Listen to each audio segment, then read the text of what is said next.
Tollbun did not work at all. The best change would be to change the accept button with cancel. Alright. We're live there. Pop out the chat. Put it over here. Okay, I think we're good to go.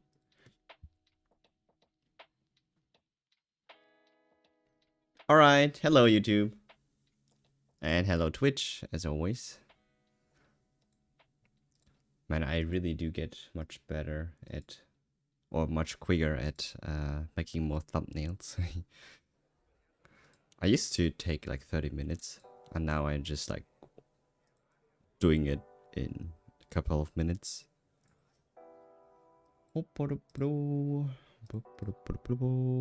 to live now.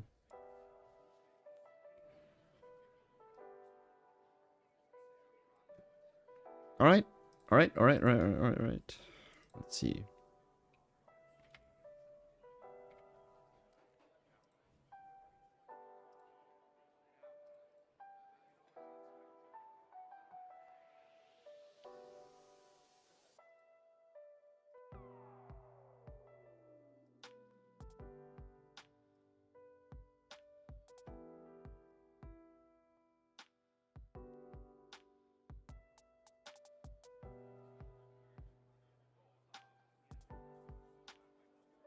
I think I bricked my YouTube right now. It doesn't load at all. I accidentally closed the window and I have no idea why I don't see anything on my YouTube. Oh wait, there it is. Hello? Hello, YouTube? Hello? Anyone there? Anyone there? Alright, there we go. Okay, let's do this. It's back there.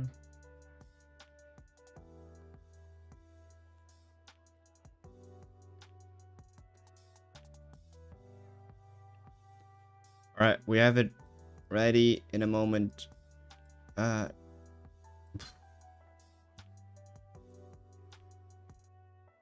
Everything is lagging right now. What's going on? Okay, there we go. Alright, so there has been a maintenance. We can finally log in, and it kind of sucked because there was I think there were still a couple of things I had to do on the previous day. But you know, we already had the date change, so that's after the maintenance.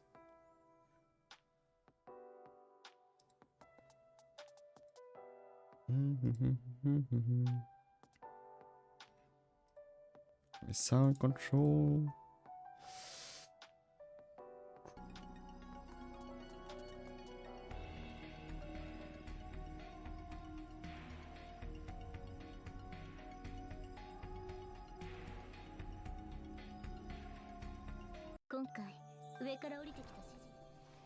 Ooh, what is this? We got more of that.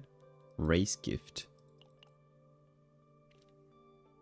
Alright, so people, here we are, back at it again. We have capped out on our ether, which is not a good sign. So we gotta use that up very quickly. We have finally achieved what we wanted to do with our affinity. We got that to 15 over the weekend, so that's cool. We got all that.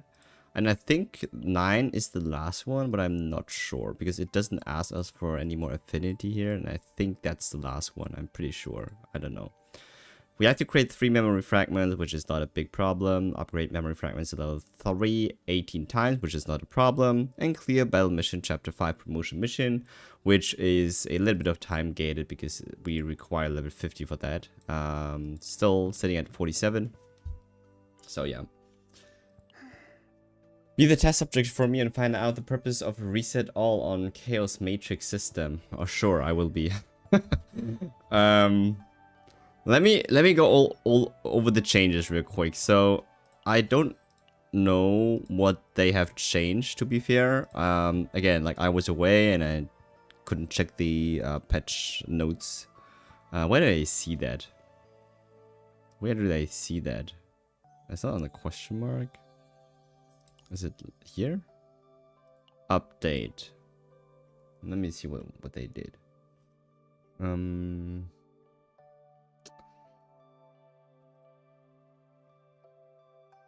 If the page loads, that is.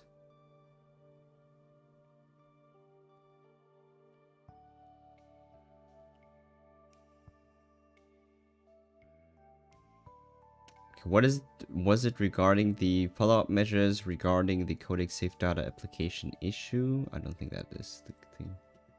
Where do we see the patch notes? I have no idea what they did.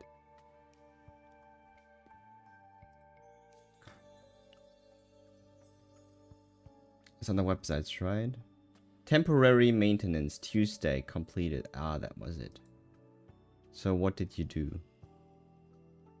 An issue in the game will be fixed. Fixing an issue where safe data is played abnormally. Oh wait, does that actually mean we can do safe? Wait.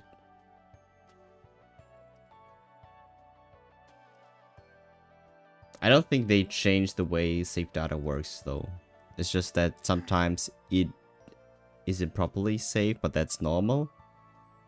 If something's missing, because safe high low, so low or high safe data actually makes a difference.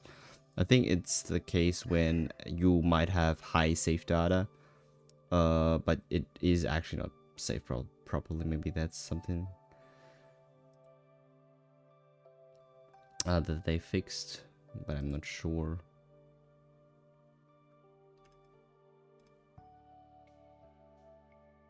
Okay, never mind. Okay, so here we are. I got it. So let's check that out together, since we can.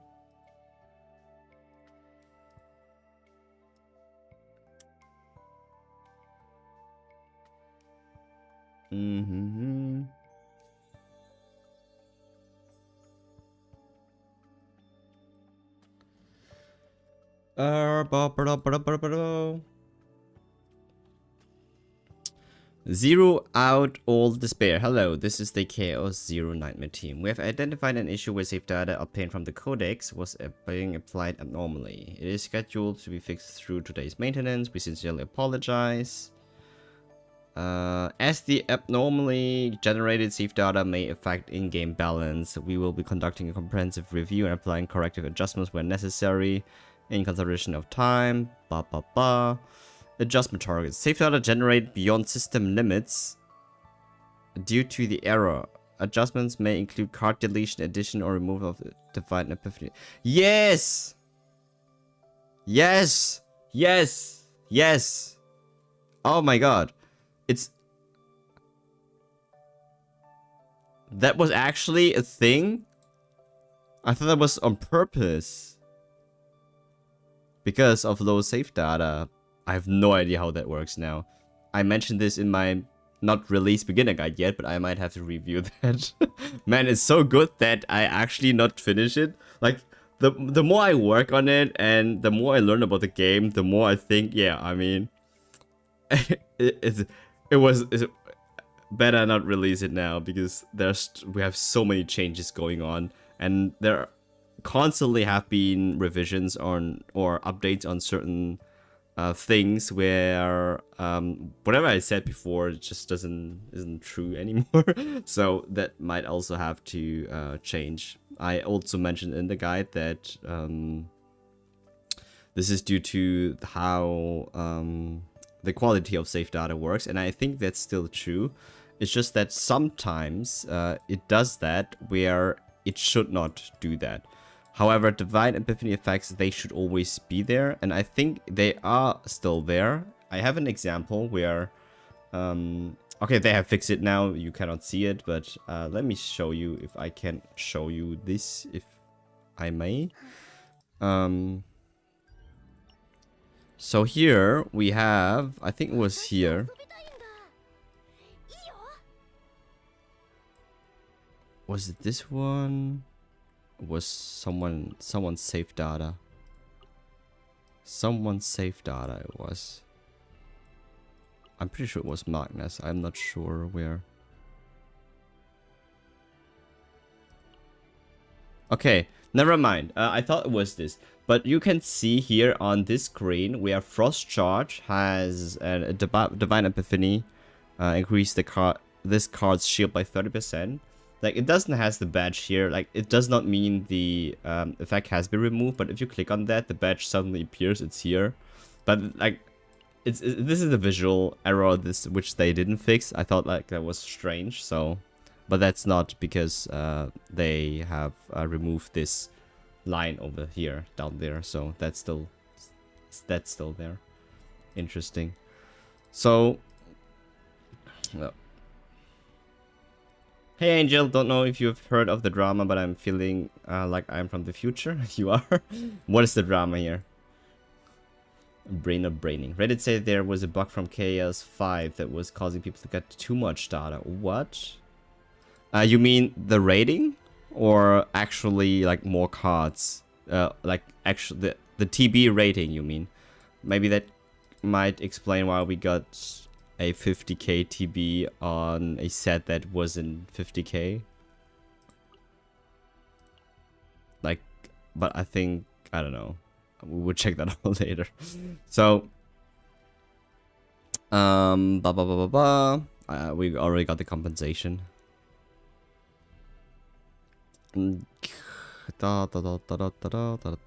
This balance rule has been strictly maintained to ensure fairness in play and consistency in progression, because apparently some people have an advantage and some people don't. Because of that, we deeply regret this lack of transparency and offer our sincere apologies. I think they are still doing fine. They do communicate with us quite a lot. Due to the recent bug, this principle failed to function as intended, resulting in a critical issue where certain save data exceeded the intended balance standards. We are truly sorry. So there were some... Okay, so... Okay. I think I know what they mean. Maybe it's because... let me see. I don't think they have checked that. Maybe it wasn't the case, but this one had like a 40k TP. And I got that from a Chaos Difficulty 3 run. And I don't know if that is like something I should get or not. But whatever. I don't know. Maybe that's true. Man, what else has changed? We gotta do our things here first. So... Little update, we got our research facility to the point where we have at least unlocked like 4 extra spots here, which means our Renower finally, and now that it does not matter, yeah, we can actually find her here now in all of these spaces, because we have enough to check out most of them now. Not that it was relevant anymore, but if you remember, I mean, or not. Renoa never appeared for me, so she's my affinity character for the quest. And in the first week, 4 days out of the first week, she did not appear, and that was it was terrible because I couldn't raise affinity as fast as other people could. So I was yeah, that was bottlenecking my progress so much. But besides that, I've also started a little bit of affinity with Haru and Magna, because for wallpaper, nothing really in particular there. Maybe Beryl too. Yeah, I've also started building more affinity on her because I like her wallpaper, and that's all about it. Cafe, yeah, I mean, let's actually get our 80.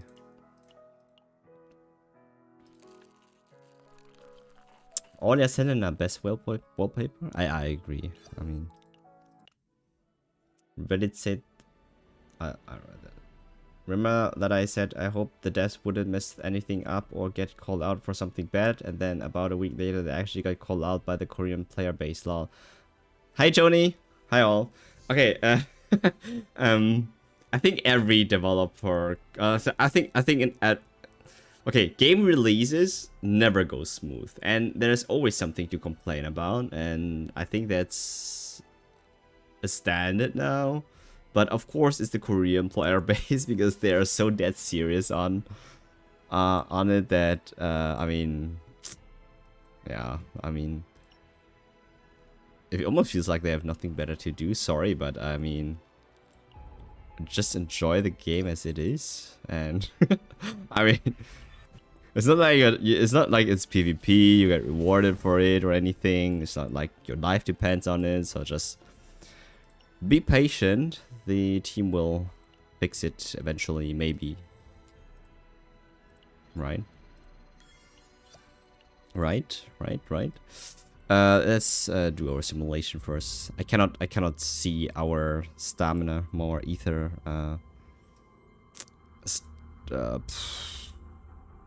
Not recovering. What do we even need? So we were building her up to the point where we cannot anymore.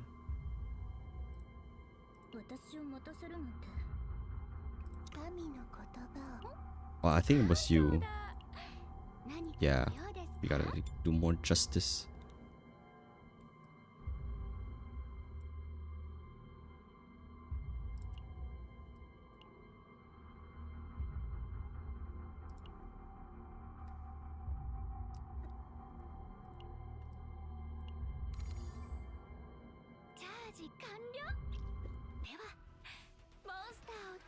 You got the reward? I think I got it.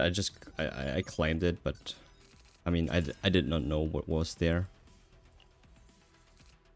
Gold and promo tokens. 1.1 mil for 50, 60 and 200 gold tickets. What? I'm gated super hard by gold promo tickets. I will take a look at it.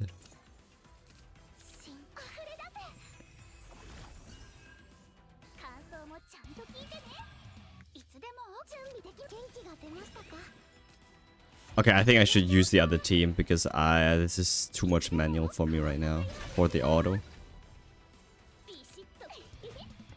Because this team cannot auto at all, so I have to play manual. So I might just use Renoa's team and just let it auto. Alright. Oh, there we go.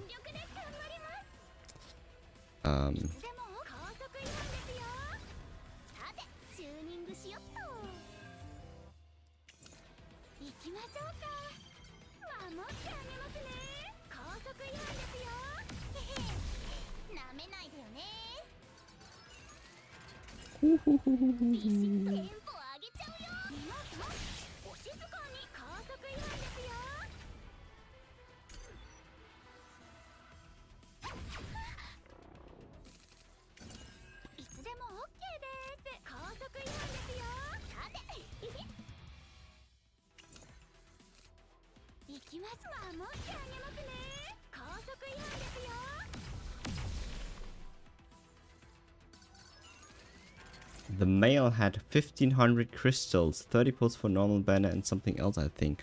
Oh, really? We might do some pulls then. Nice. Nice. So generous.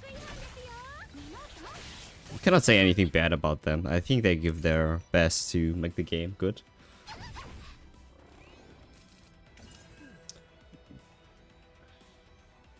It's a pity for them, honestly. I don't fully agree with players' side that much anyway. I don't want to bring the drama here. Enjoy streaming. Thanks. I will enjoy it.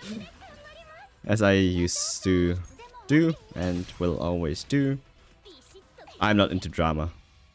I am definitely not into that.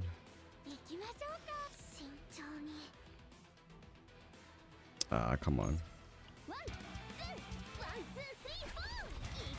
More about Uma was I need your guidance. Release a video on it, please. Yeah, Angel, I'm on it. Okay, so there are a lot of changes coming in on Uma. So let's talk about that first for a moment.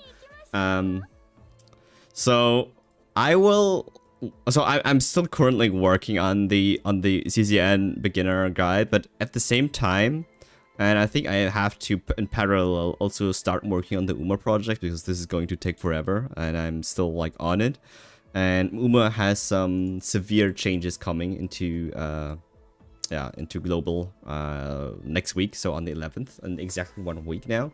So they have released the, or not released, I mean, they will update the game. They will patch the balance changes that JP had after a year of release. Now here for UMA after like half a year instead of 1 year. That's kind of crazy. There are certain things that work differently now. For example, like straightaway recovery, things like that, where usually it can't activate on any corner, right? It is kind of bad.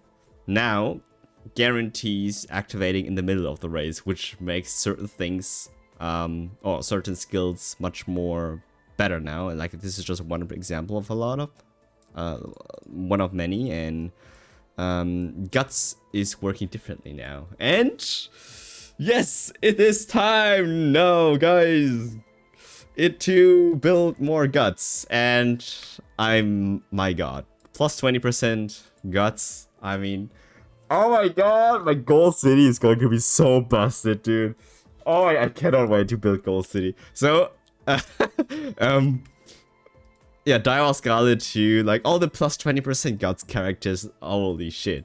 We also get a stat update in like how much you can. I think the stat cap is going to be 1300 for the new career. So for Our How to High, but I don't know if there was a balance change for Our How to High. I think they did it for the regular, for the URA finale, and I'm pretty sure they raised it from 1200 to 1300, but I'm not sure if that is actually the patch, or I have to check it again. Like I only briefly skimmed over it, and I thought it was a big deal, and I'm also kind of happy that they actually did it now, because I can like talk about it, mention about it, like while also working on more How to High, or like they call it Unity Cup now. I still cannot get behind it. Thingy, and I think that's kind of awesome. I think it is the best time to come back to the game anyways, because of a half anniversary and free tickets and stuff. But for all the other players that have been playing, it might be a big change. I do get it. Guts. Yeah, who cares about stamina anymore? They pretty much won for the game change. Yeah. Yeah, okay. So Guts is actually kind of good now. So the way it works is that Guts will affect, and I think it should have affected the speed in the beginning, but like it never really worked like that. It was more of a secondary stamina stat that was more potent once stamina ran out, and then it only kept at around, like depending on the track length, at around 350 400 max for like the really long races, where actually Guts makes a big difference in, or actually makes a difference in the performance. And it never really did more than like just being a secondary stamina, like backup stamina stat.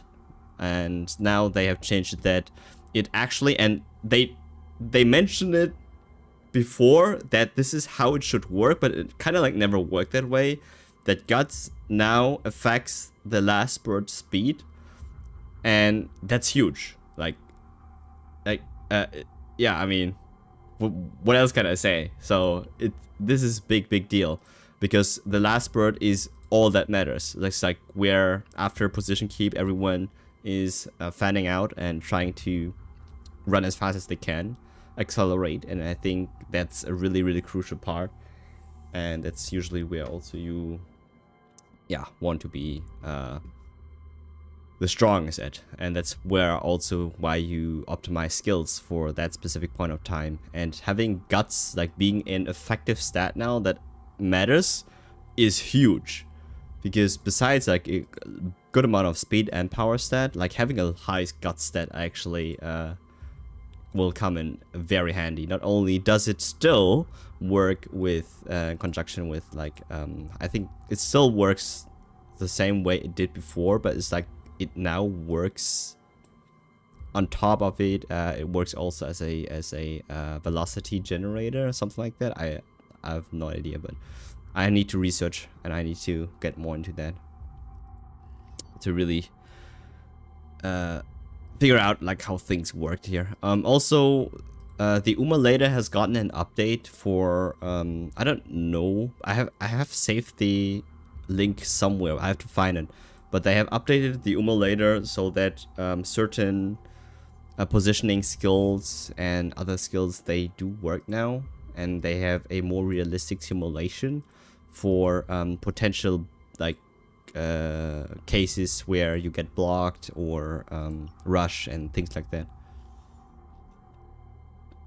And positioning skills might be broken this patch, probably. I mean, they always should have been good, but they never were. Now they're fine. One must be an unsolved game now. I mean, JP already had it, so like we can still learn from them in a way. It's just that we got this so much more earlier.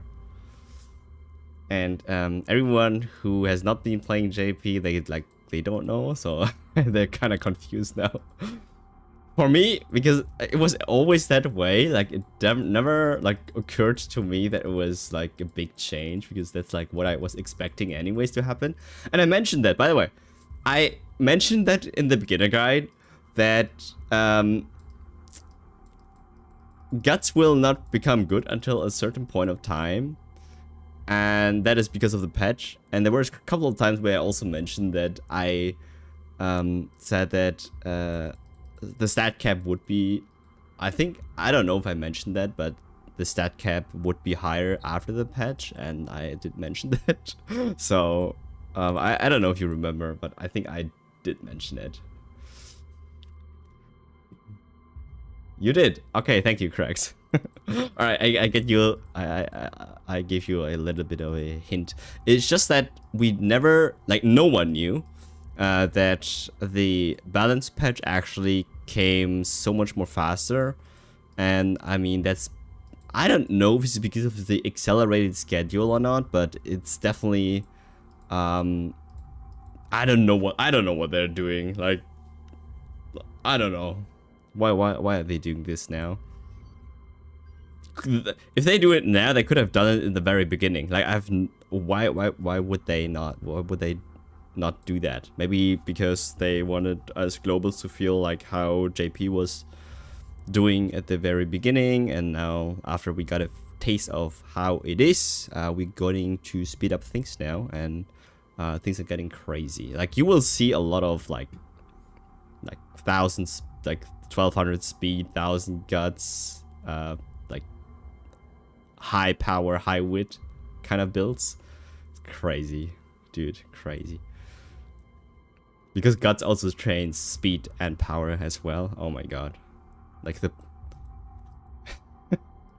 all the plus 20% guts Uma, all the stonks go up immensely. Rico card is only 1,500,000 carats to get a guarantee, and it's not that much. Exactly, and then y'all get a free, like almost a free Rico card. Like almost, because like half of yours or half of it is already financed by Cygames for you. Very generous, very cool. What did I wanted to do? I wanted to farm potentials. As you know, I cannot talk and play at the same time.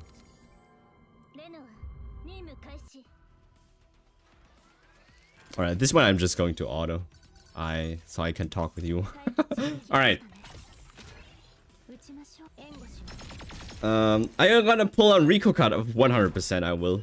And since I already MLB Kita, I'm kinda stonk on carrots right now, and I personally think it's good to pull even if she's gonna be meta for like about 4 months. Yeah, I think it's still good. Yeah, I mean 4 months feels not long, but if you play on a consistent basis, it is a long time. But if you only play every now and then, I mean 4 months can go by very fast. You don't really feel it.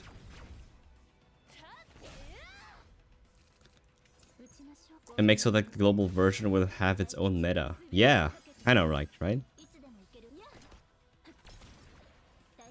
Hey, old Brown, how was your tourney? Oh yeah, it was very fun, I would say. So let me just turn down the volume, the background volume a little bit, so you don't have to hear that. Just a little bit. All right. So I hope you can still hear me good. I was traveling on Friday, so there were actually two big events. On Saturday there was the German Open in Mönchengladbach with 700 people. I think at the end it was 693 or something like that attended. And then on the day right after, there was the regional event in Dinslaken, also near Düsseldorf, if you know where that is.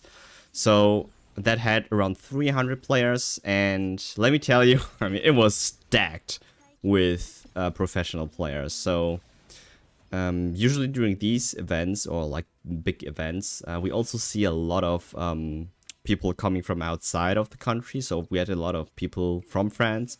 We had even Gabriel Sosi, for example, in the tournament. He participated there, if you don't know. Very good player. And a lot of other like famous people also coming from all over the place, like to this tournament. It was kind of crazy. Never mind. So we had a lot of good players, world participants, like the vice world champion was also there, right, from this year. Previous world champions we had, or finalists, I mean, and then there were also a lot of YCS toppers, like big tournament toppers, big names, a lot of accolades, like, you know, right, all of that shenanigans. And everyone was playing meta. Not once have I played a rogue deck. I played against everything, against Malice, Dracotail, Yami Mitsurugi. If you know, you know. Against all the meta that you could expect. What deck did I play? What deck did I play? Yeah. So people have been talking about it. The judges have also watched over my shoulders quite a bit over the couple of days, because I think we had like the same judges like for this event and then the next event too. So they were watching over my shoulders because of that. People talked about it, so it wasn't a surprise anymore. And like in the second tournament, because everyone who played in the first tournament in the German Open actually also played in the other tournament, because it was very close, as well as the times where it's like, yeah, it's just the same weekend, right? So what did I play? I played Burn. Not any kind of Burn. I played FTK Burn, DD Dynamite. Alright. And I ended up, so there were 10 rounds of Swiss in the first tournament and then 9 rounds of Swiss in the second tournament, okay? So I think, and I don't, okay, I'm not thinking, I know, because every game, every match is like best of 3, right? It's very important that you try to win the dice roll, especially if you play a deck that is very strong going first. Like most of the time you always want to go first anyways. And winning the dice rolls and you deciding to start first does give you a big advantage, because if you can guarantee the first game for you, and then in the second game the player decides that they go first, and then there is a chance for you to win as well, but also usually not, because if they set up the board you cannot break it, then usually that's also a loss, and then you go into game 3, and then because you lost the previous game you get to decide again, and then that's usually where you win. And then that again, like, winning the dice roll is a big advantage for you because of that. And for the deck that I played, it matters a lot, like a lot. Like usually, yeah, you would prepare the deck also for going second.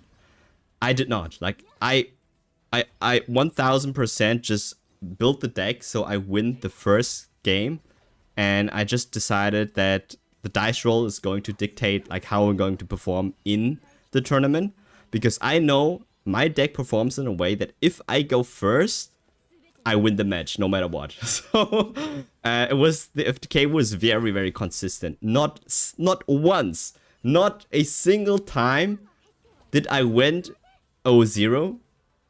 every match was a game 3.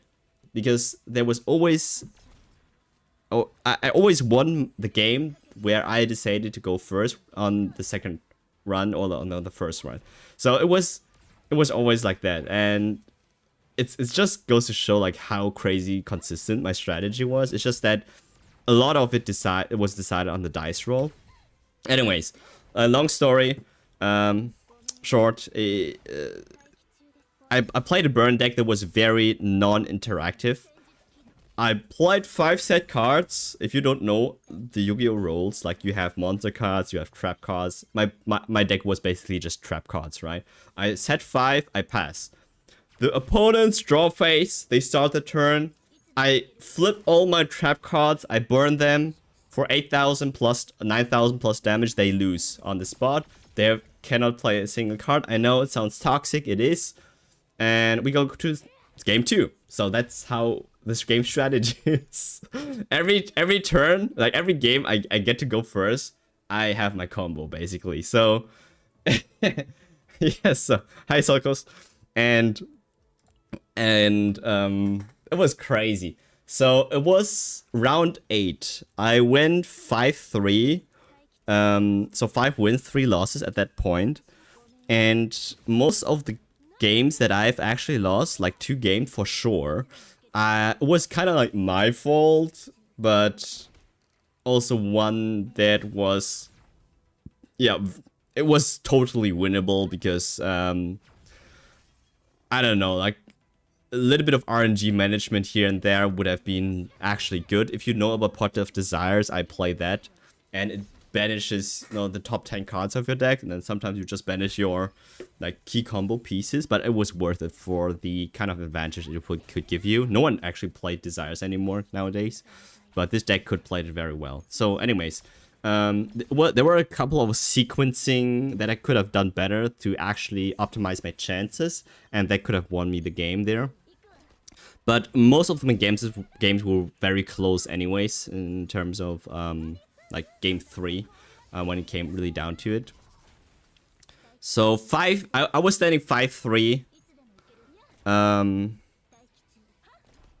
Yeah, at round 8. And round 9, I think it was, okay, I think that was round 9 where I posted it on Discord as well. So I was matched up against Joshua Schmidt. If you know, he has a YouTube channel. He is yeah, kind of famous for what he has achieved. The amount of YCS wins and tops he has. World participant. He has been focusing on Master Duel the last year. Now going more into TCG again. He was world champion. And he was, and he still is very, very good player. Everyone respects him, right? So one of his like pet decks is Paleozoic, right? And since I played a deck where I did play, like Rollblack and Marella, for example, like if people see that first, like they think I'm playing Paleozoic, I think. But the moment I flip Duality, because I played Duality in my deck, and I revealed the top 3 cards, and he saw me like revealing DD Dynamite or something. Or what was it? Was it DD Dynamite or did I reveal the Banquet? Never mind. Like one of those FTK cards. Like he was already fed up with it. So he was playing Ghost Second, Sky Striker, and he won the dice roll, by the way, and decided that I should go first. Sky Striker usually has very good ways to maneuver around going second, and definitely very strong.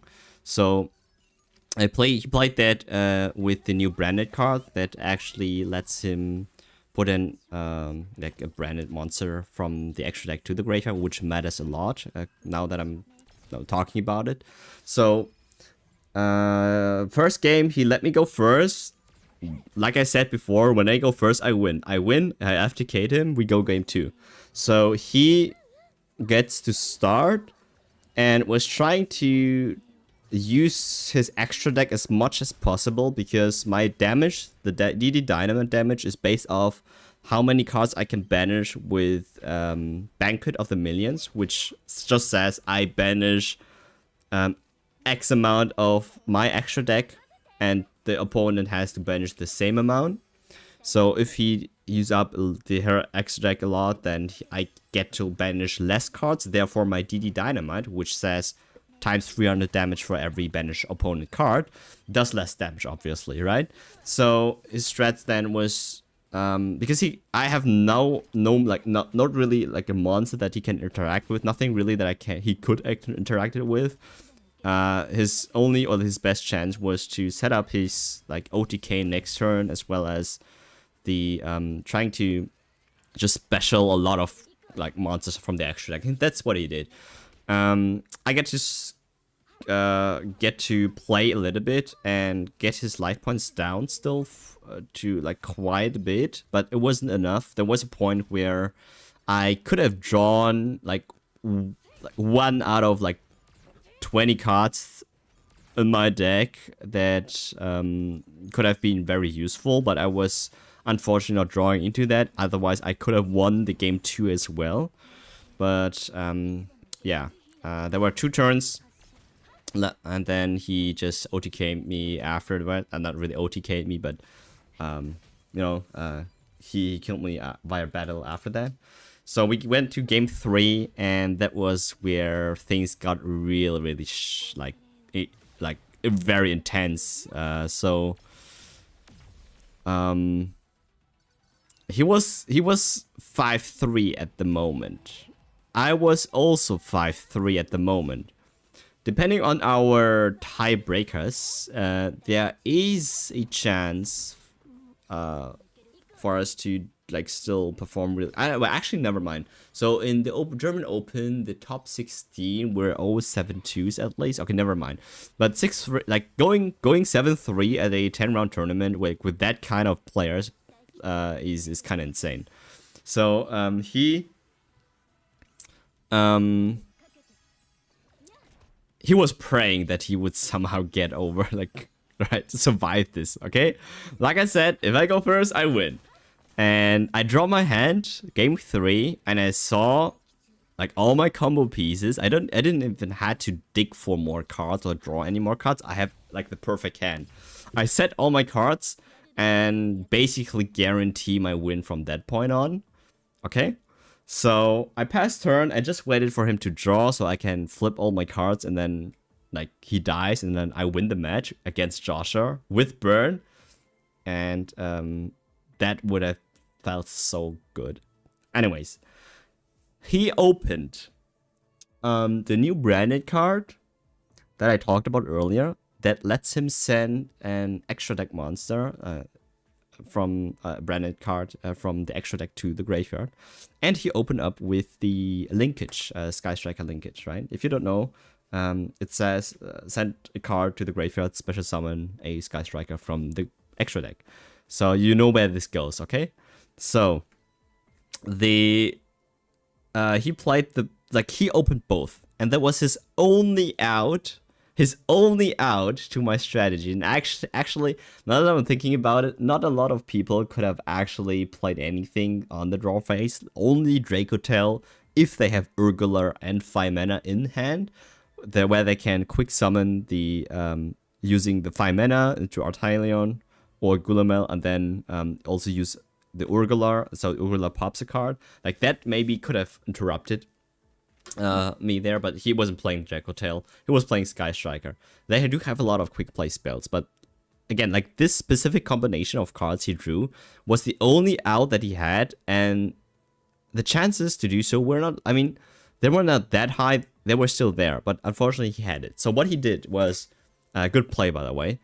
I played my cards, and he chained the branded quick play spell. He sent a card from the extra deck to the graveyard, and then now he only has 14 instead of 15, and I need him to be at 14 or more. Otherwise, at 13, I would only do 3,900 damage per DD Dynamite, and I can use that 2 times using transaction rollback, which basically just says copy that card effect from the graveyard. The trap card effect, and I would copy my DD Dynamite to do like double 4,500 damage usually. But he used that, and while still on the field, he chained his own linkage to send his quick play spell to the graveyard. So then he summons the 0, then he summons, so Sky Striker is 0, and then he sends the card from his extra deck to the graveyard. So no, after we resolve all the chains, now he's left with 13 cards only, and that's how he like kind of survived the FTK there, and was left with. So I did 2 times 3,900 damage instead of like 2 times 4,500. We all start with 8,000 life points if you don't know Yu-Gi-Oh. So he had like 400 life points left. Like, what was it, 400? No, it was more. So 3,900, 3,900, 7,800. Yeah, so he has 200 life points left, okay? So, and then he gets to play, and because my deck is such a glass cannon deck, it really relies on the follow-up draw, and unfortunately I couldn't draw into like any burn card that I could have drawn, and unfortunately I lost there. So he had plot armor, I did not. If I would have won, I might have been going 7-3 at the end, and he was the one who would be at 6-4, but instead now I am at 6-4 and he's at 7-3 at the end of the day. So, like, no one mentions that. Like a lot of my games were so close, were so, like, a lot of the losses were so close that I could have easily. I say it, I could have easily top 16 that event. And it's crazy to think that a deck like that, where usually people think it's a dice roll deck, and I agree, it actually performs quite well, because I only won 4 dice rolls out of 10. And it's funny enough that I won most of my games, like, during the matches where I did not won the dice roll, and instead, for some reason, I did manage to pull through, like the first and the second game, and then, yeah, I don't know, it's just work for some reason. So the goddess of whatever, like RNG, definitely was with me here, and sometimes not really. So it was crazy. So the same happened on the day after, on the Dinslaken Regional, where we played 9 rounds. So, spoilers, the standings were 5-4, could have been 6-3. With a good tiebreaker, I could have gotten my invite, because the top 38 people would have gotten one, and I think the last, like, 8 people or so were actually standing 6-3.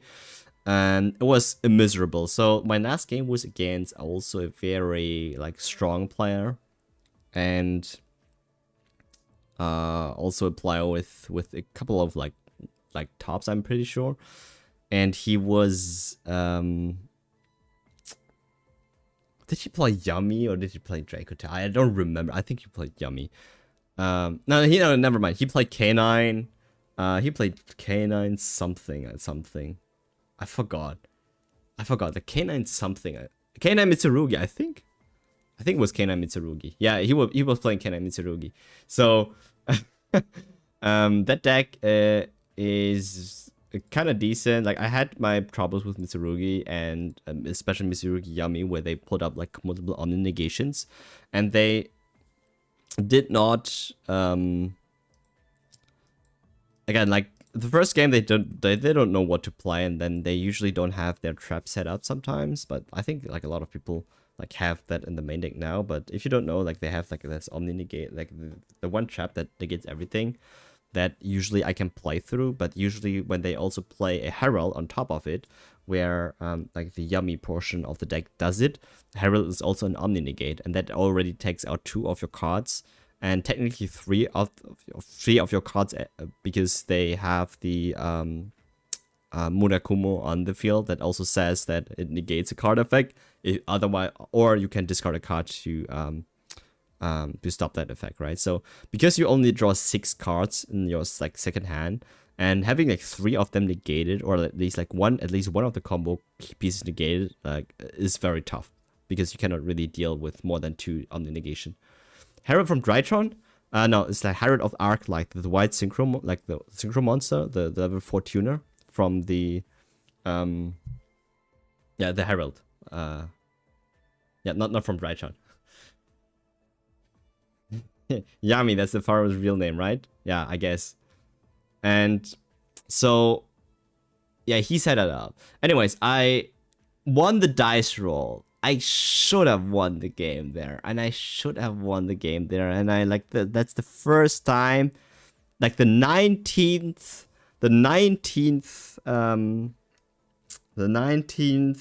match. So if you combine the 10 rounds of the first event and then the 9 rounds of the second event, on the very last round where it actually matters, because depending on the tiebreakers, I could have got my invite.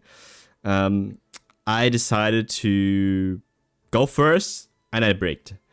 And this deck usually never breaks. In all my testing of hundred of like hands and tens and I don't know 50, 100 games for sure, I really rarely bricked. And here on the last round I did brick, and then I had to pass turn. No, actually no, never mind. I did not really. No, never mind. Okay, that was a different player. That was a different player that I lost to. For him, I played Drag Down into the Grave, which lets us both draw 1 card. I get to see his hand. I can pick a card and then discard it, and then he can draw a card. The way I play this deck is that you want to get the transaction rollback. It's a trap card that copies a trap card from the graveyard. It needs to be in the graveyard. So if I have that in the hand, I can push it to the graveyard, and then also have a little more of a cycling power, because the card Drag Down lets us draw a card. But both players draw a card. And secondary, it's also really cool because you can also look at the opponent's hand and see if there are any problematic cards that can stop the card, like the combo. And in this case, I was only worried because of Droll and Lockbird. If you don't know, it says that you cannot add cards from the deck to the hand, which is very important because I have a lot of draw cards, and not being able to draw into my combo pieces is very devastating. So I checked his hand. He does not have it. All right, I'm like, okay, I have my combo. I just have to set my cards, and then he loses game 1, and then probably I will lose game 2, and then game 3 I will win easy. Like the moment I won the dice roll there, I was so happy, and the moment I saw my hand, I was even more happy because I was basically guaranteeing my win there. But because of how Drag Down works, is that after each player discards a card of the opponent's hand, each draw 1 card, right? So I look at his hand, he does not have Droll and Lockbird. And then we resolve the card. Everyone gets to pick a card to send to the graveyard. He picked my card, like only 1 card that I wanted to get into the graveyard anyways. And I picked his Noroi and sent it to the graveyard because there wasn't, like, his hands were, his hand was like Ritual, Noroi, and then something else that like wasn't really that dangerous at all. So I picked Noroi, so he doesn't have his starter. And then we both draw 1 card. And the moment we draw the card, he activated Droll and Lockbird, because that's the card he drew off the stack. And I was so... oh my god, I was so pissed because that was my win there. And then now I just got locked, and I have to set my cards and wait for another turn, because I set my... the one trap hole, I forgot the name, that negates hand effects, which is important against like decks like Canine specifically. He draws into Lantern because his Noroi is in Grave. He can actually activate his Lantern to target Noroi to summon it. But again, I prepared the trap that actually negates the special summoning of this card, and since I've only have 1 card in my hand anyways. He couldn't normal summon the Lantern there, so he had to pass turn, right? So he had to pass turn. He's on 6,000 life points because the trap card also does 2,000 damage. And I get to play, and all I have to do is activate that spell card to draw me a card, because it's either a spell card that draws me a card, or every other card that's not a spell card is a combo piece. And I just had to draw any other trap, and I was fine.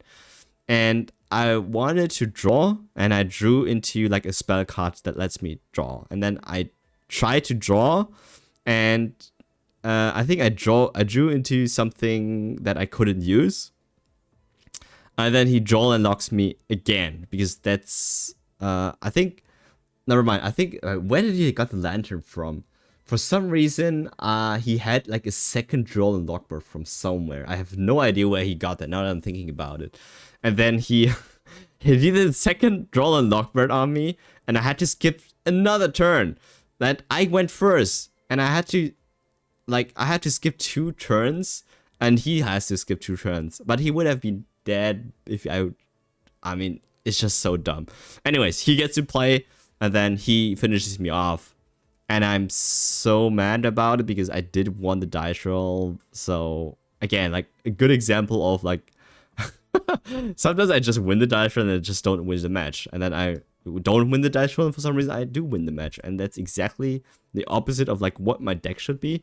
Sorry if I'm yapping too much and you don't understand anything right now. And like I should probably just do this so you can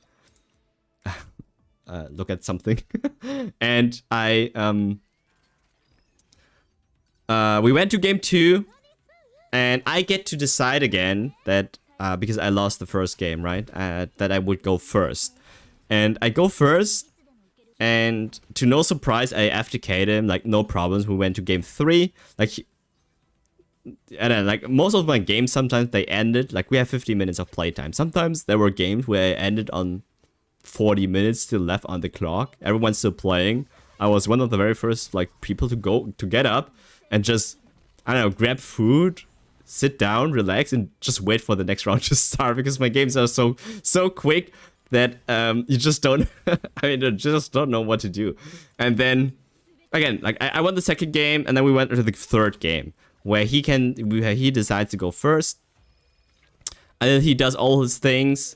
And from that point on, because he set up like his 2 Omni negations, like I had a way to play around it, and I got him quite low in life points, but it wasn't quite enough. So he won game 3 and ultimately went 6-3, and I went 5-4. But yeah, again, like I could have also been 6-3. I don't know. So it's yeah, I mean, it's also like my fault for playing a deck that relies so much on RNG, but at the same time, because of the numbers, out of the 18 games or so, I won in total like 8 dice rolls. Like that's less than half. And out of the dice rolls that I actually won, and I did win a lot of games where I did go first, but there were also a couple of games where I did not win going first. And then there were a lot more games where I went second, lost the dice roll, where I actually did win the match. And that was so interesting to me, because everyone thought this is like a going first deck, and I agree, because that's still a going first deck. But because the deck was built in a way that it is not quite a one-trick pony, and it has just a little bit of grind game there too, or potentially could have make use of the other trap cards a little bit better to burn for extra, not just rely on DD Dynamite solely. I think that has helped me out quite a lot. So yeah, that was one important thing that I was going to change on the event after.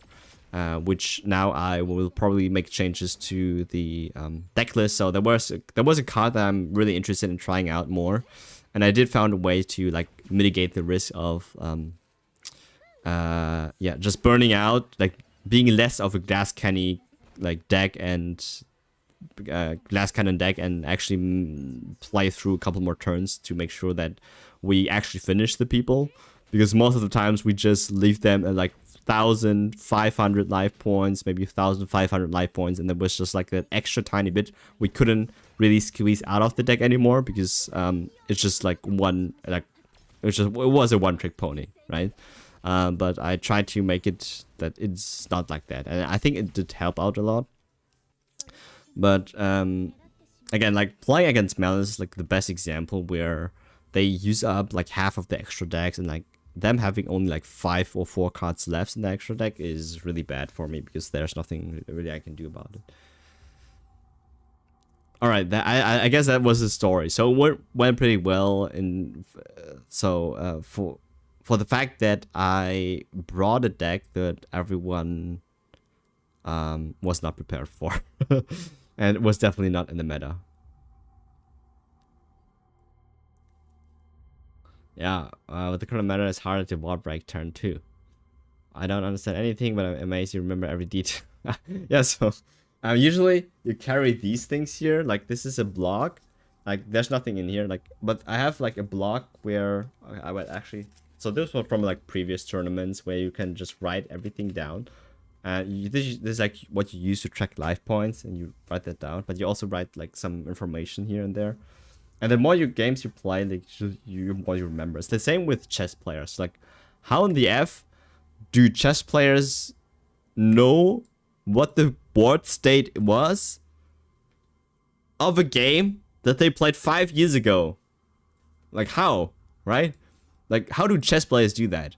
So I think that's the same with Yu-Gi-Oh! Like sometimes you just remember, and because they were so impactful that the image was just burnt into your mind. So it's like that. Alright, let's just do this one.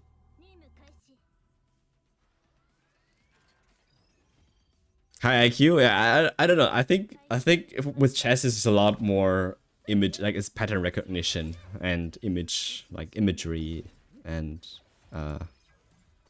yeah.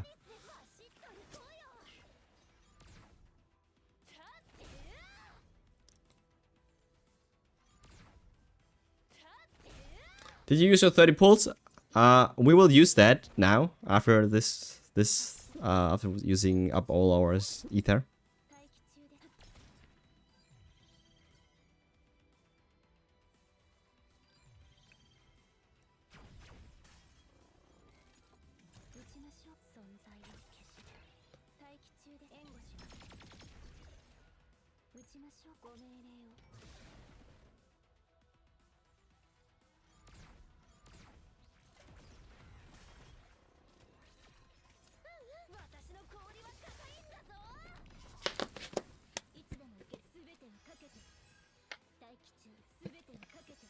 And I was thinking and debating to bring a combo deck before. Like I was debating playing White Forest, but the ceiling was capped and what the deck could do. And I could have probably won me a couple of games in the earlier rounds, but as the tournament goes on, you just face like more, and if you're doing good, that is, you just face more like it's just more better players, right? So eventually they will play a better deck and they don't do a lot of mistakes, and you play a mediocre deck, and even if you don't do any mistakes, the ceiling is still lower, right? So they still have an advantage. So in the end, I was happy that I brought the deck that I brought, like the FTK burn, that I'm pretty sure is not always the right choice to do, but in this case it kind of was. I was checking out the meta and the endboards, and this is usually how I always prepare for things. I check at what people are playing and see what their game plan is, or what their first, so what the game strategy is, and what their first turn board is. If it's something that you can not break, then there's usually two things where you play an anti-meta deck to really counter all these strategies, or you just join them, right? If you cannot beat them, join them, because you will realize that some of those meta decks have a way to play around or play through like the first turn boards of a lot of meta decks, and that's usually just shows like how strong like certain decks are, and I was checking out the boards, and none of them really had anything against like the strat that I was using. The only thing that was like remotely like dangerous was, well, there were only 2 things that were dangerous. Actually 3 things. Like only 3 things. If I would have overcome those, I could have won probably the tournament, to be fair, because they actually happened quite often, and I knew they were going to happen, but I was saying like, I think if I'm playing this game like that, I might as well just like pray to the RNG gods. So 2 things. A deck that sets up 2 Omni Negates is something I cannot deal with, which specifically Yami Mitsurugi does. There was a lot of Yami Mitsurugi, but if it's only Mitsurugi pure, I have no problems against that. If it's only Yami pure, I have no problem against that. But those 2 combining together, like, I have a problem with. Yami specifically is the more difficult matchup because of Yami Surprise that can bounce back 2 of my cards. So if they go first, 2 of my cards from my back row in the end phase back to my hand, which kind of ruins everything, but it's still RNG. You can still win games if they happen to bounce like the 2 wrong cards and then the 3 are still full combo and they still lose. But if you go first, they have nothing against you, like you still win.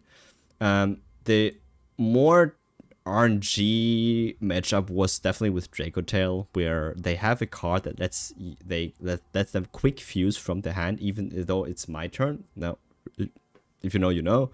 It's called Draco Tail 5 mana, and she fuses with a card that if that card is being fused with, it destroys a set card, right? Which in this case I do set my cards. So if I do that and then they fuse and then they interrupt me that way and then pop or like target a card and pop one of my key combo pieces, then it's also game over for me.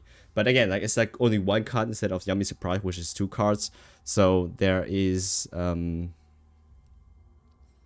actually no, there's also Gulamel that they summon that also pops the cards. So there's also pop 2. Like they also have to be lucky to hit those. Like that actually happens sometimes where they were lucky and they were not lucky. So also Draco Tail has the trap card that's called Draco Tail Sting from the new set that banishes a card or a spell card or monster, but in this case a spell trap card from the graveyard, which in this case, because I always want to have my transaction roll back into the graveyard, they could have just banished that, and that also happens sometimes. But again, like I have ways to play it around that where I do not have to use transaction roll back all the time.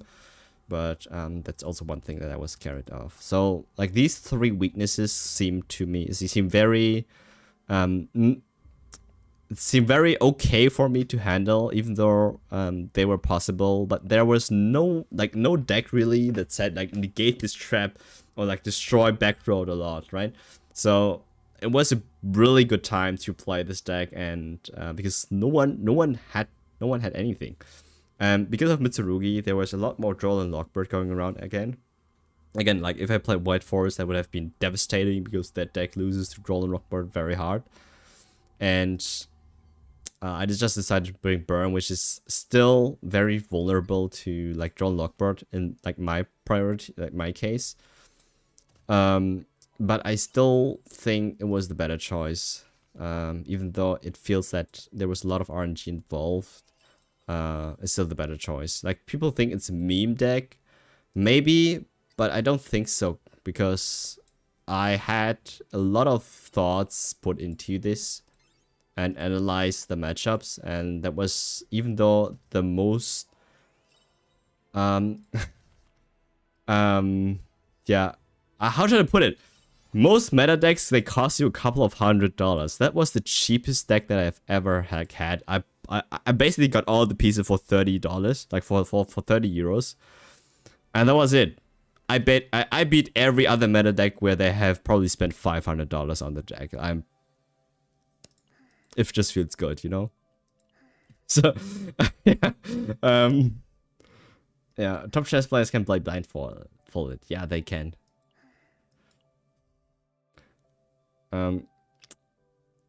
Bro, what a chaos going on is in CCN as well as in Uma Musume. Everything is changed, but what actually changed, I don't know anymore. Hi, Maruzensky.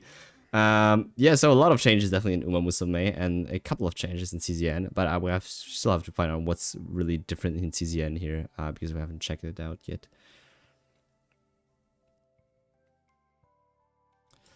Yeah. Okay, so one person said there was something in the chaos that I should check out, and then we do also rescue. We have 47 of those. Kind of insane. Let me check the mail again. What do we got? Yeah, this one. Oh my god, look at this. We got 5. We got 5 tiers and 1500 crystals and 30 anchors. Sheesh. Oh my god. We have no pity build, by the way.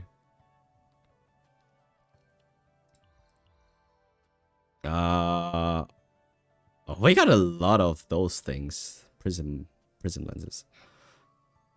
I think the monthly thingies I've already bought immediately, so I got that. This one I'm saving up for this thing here.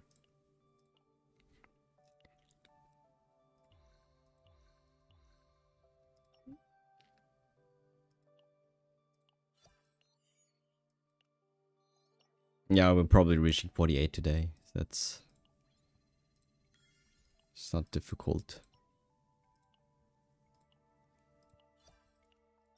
All right, let's actually do some rescue and see if there's someone we have to train. We actually use up all our ether already, so good luck. Yeah, thank you. Please get me Veronica. I will be forever grateful for you. Or Hugo. Actually, everyone who I have not gotten yet. Khalib is my number 1. I don't want to get Luke, but I already have Luke. So there's only 1, 2, 3, 4, 5. 2, 3, 4, 5, 6, 7, 8, 9, 10. 10. Alright, so out of those 10, 5 we haven't gotten. So it's a 50-50 that we actually get someone that we have not gotten yet. You got super lucky? What do you get? Hey, Old Brown, how consistent is your deck? You mean my Yu-Gi-Oh deck? Very consistent. Very, very consistent. Otherwise, I would have not brought it into the tournament if it wouldn't. But here's the thing. The thing with FTK decks is because they're usually one-trick ponies, is they don't have like very specific strong points other than like making sure that their strategy works, and then they have no grind game or something like that. They usually always rely on going first, and that's their problem. Otherwise, yeah, I mean, if you can always decide to go first, then those decks are usually the best decks that you can always play. But yeah, so there are also like semi, like artificial FTKs where you just, if you go first, like Malice, the board becomes so unbreakable that you automatically win. It feels like an FTK almost, but it's not really. But it's just so strong that the opponent cannot break it most of the times. You would rather play something like that instead of like a guaranteed FTK, because you still have a grind game and you still have a game 2 where you can probably play through the opponent's board much better. So it gives you better chances overall in actually winning the match instead of just relying on like one-trick pony. There were also a lot of important decisions that I had to make because I couldn't get a lot of practice in with other decks that I play usually. That was the best deck that I could have also brought to the tournament because it has a very simple strategy, yet you have to be very good at some technical play and some sequencing, which is very important, but it's not as much as what you would have to do in those combo decks. So I thought it was good of a choice and I brought it. That's why. Hi, Noodles? Was it Noodles? I don't know. Thanks for the follow. And yeah, that's why I decided to go for Burn FTK in 2025 in a tournament full of high caliber players, and I almost won. So yeah, that was kind of crazy. Let's actually pull.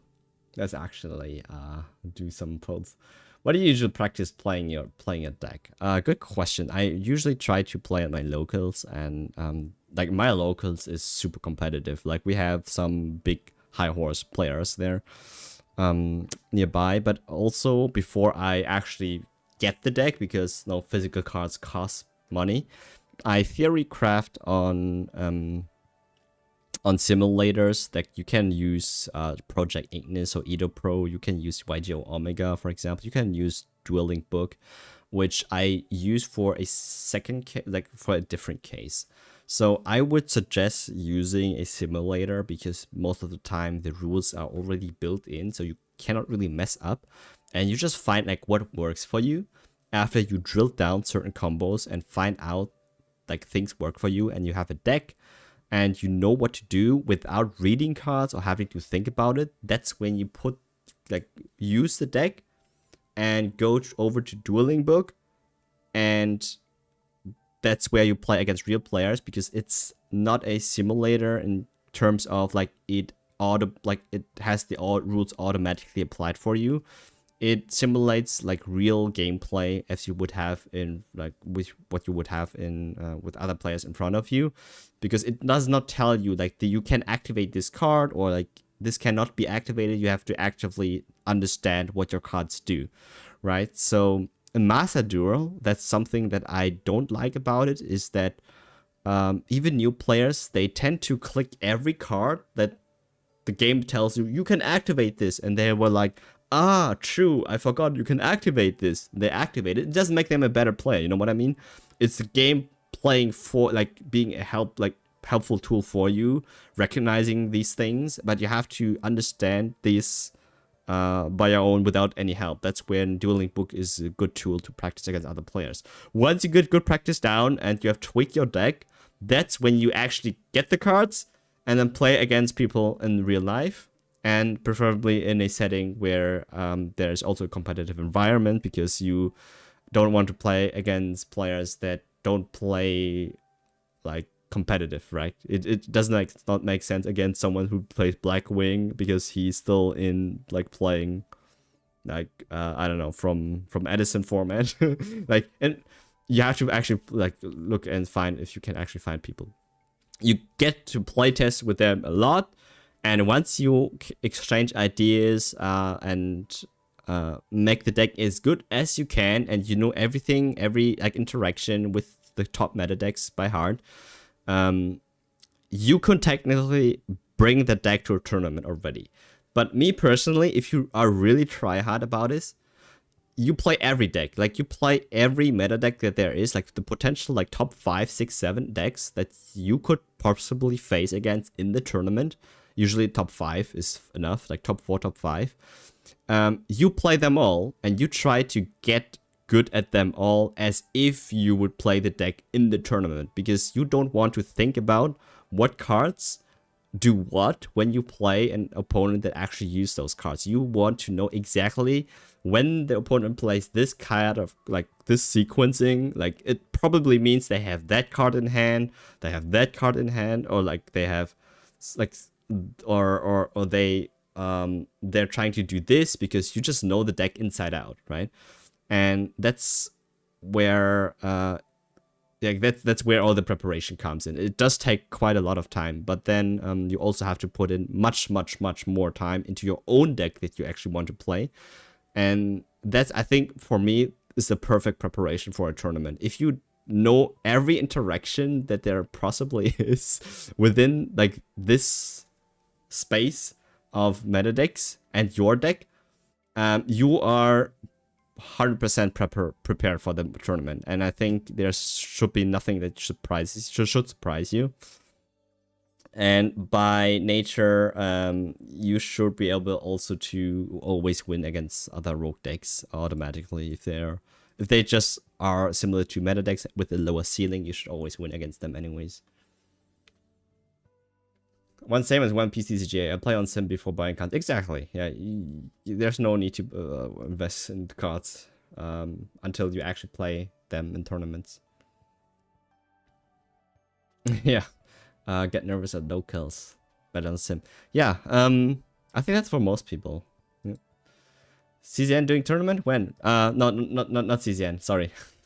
Marozensky. I think there might be tournaments in the future, but I was talking about Yu-Gi-Oh! And I was talking about the last weekend because I was attending tournaments there and we talked about it.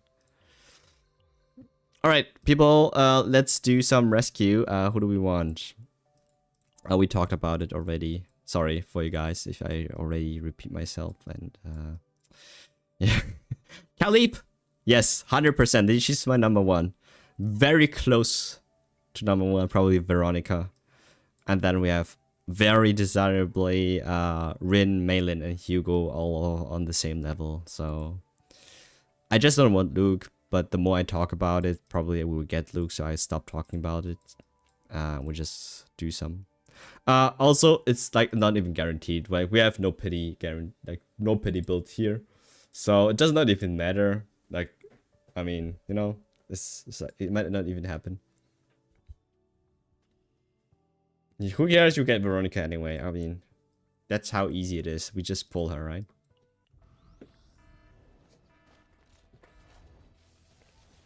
I wonder if there's also like other what do you call pulling animations. Like, have you ever gotten like a fake out or something like that? I don't know. I just know like when she looks up, it's a 5-star.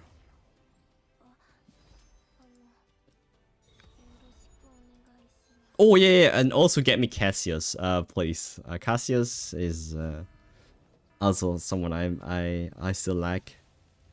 That actually would change up my lineup quite a lot, because I can do Cassius things and don't have to rely on only Nia.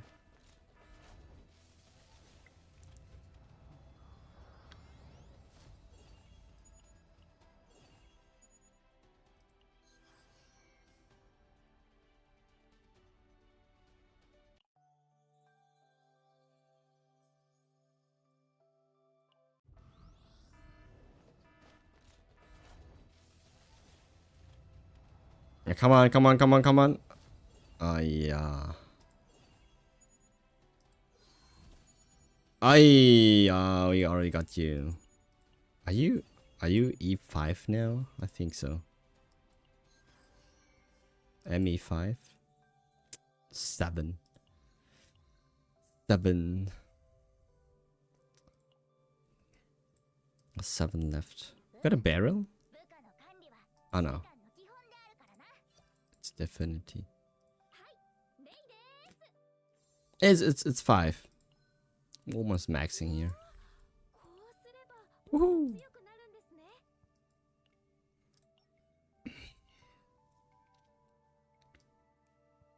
6 days left, and then we get something new, I hope.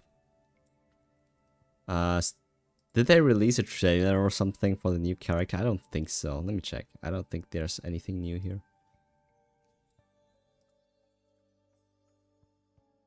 Nah. Yo, the last video they posted was 13 days ago, but before that they were posting constantly. What's up with their YouTube? Reminds me of certain someone. Definitely not me. Yeah. Hiya, they're probably hard work on the bugs. Yeah, that's what they are. But the screen can fake you out and not glitch out, but the girl will look up anyways. Really? It does? The screen at the beginning glitches out if it's a 5-star. The screen with the exclamation mark. I wonder how they're gonna handle the banner since the story is pretty much cooked. Yeah, so apparently they are reworking chapter 1 to 5 again. And not only like the next chapters, I think they will also like make changes in the stories there. I'm not sure where I heard that. There's been a lot of dramas, so yeah, I've been quite on. It's been quite on YouTube. They have been. Yeah, I mean, they're trying their best on making the game as good as it can be, and I think it's like already kind of like good with the way it is right now. I don't know what other people's standards are. Probably a little bit too high. But hey, I mean, at least they do something. They compensate, and it's not that they give us like 100 crystals like this thing here. I mean, if they're good at if they would give this, if they would give us this much, right? After every like major patch, I mean, sure, I would take it because I personally did not saw that big of a difference, like it didn't bother me too much. There were just a couple of things that may have bothered me, but it's not. No, I mean, look at this. What can you say about this? Cannot really compare it to any other gacha. Their complaint is what they're doing. Yeah. Free pulls. Yeah, we have free pulls. I got like 10 5 stars in a week of playing. How could I? Yes.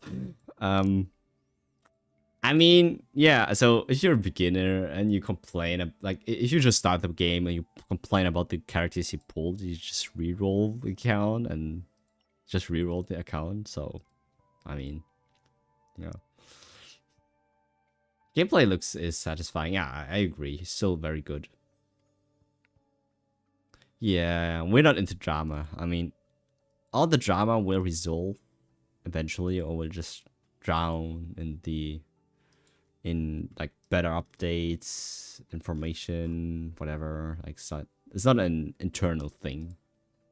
People are unhappy about like the state of game, and it's fine. It just shows that, hey, it signals the developer that there are things that they can fix or make the game better, which is a good thing, because then we get better things. Yeah.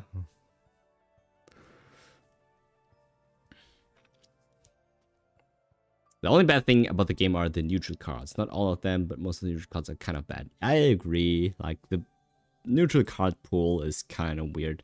Like, we have only a couple ones that are really strong. So, let's take a look. I have no idea why certain cards here are not showing, because we have never gotten them probably. But I know what they do. I think I know what they do. Like, oh my god. Instant ignition, we'll never again. Okay, let's just go through them, because there are not a lot of them anyways. Overwhelm, I think is a bad card. A quick draw, I don't remember. Like, all of these cards I have seen, but I've not gotten them for a reason, because they were bad.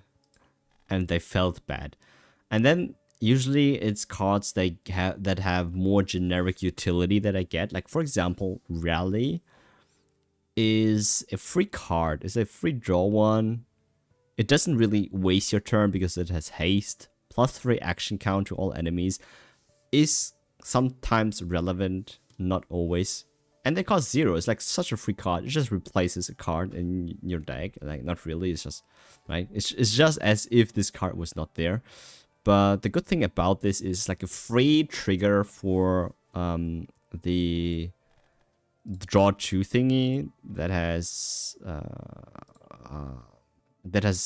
combo. Like this thing here. Like every free card that you can combo with Gearback, it feels very free and yeah, very nice.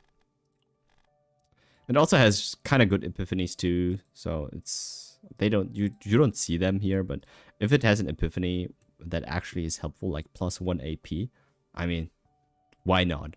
Same with attack, is like a replacement for any other attack card that you need in your hand, so it's like almost a Joker.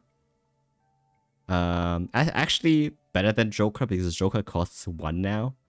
And this one just gets you the card that you want out of your deck.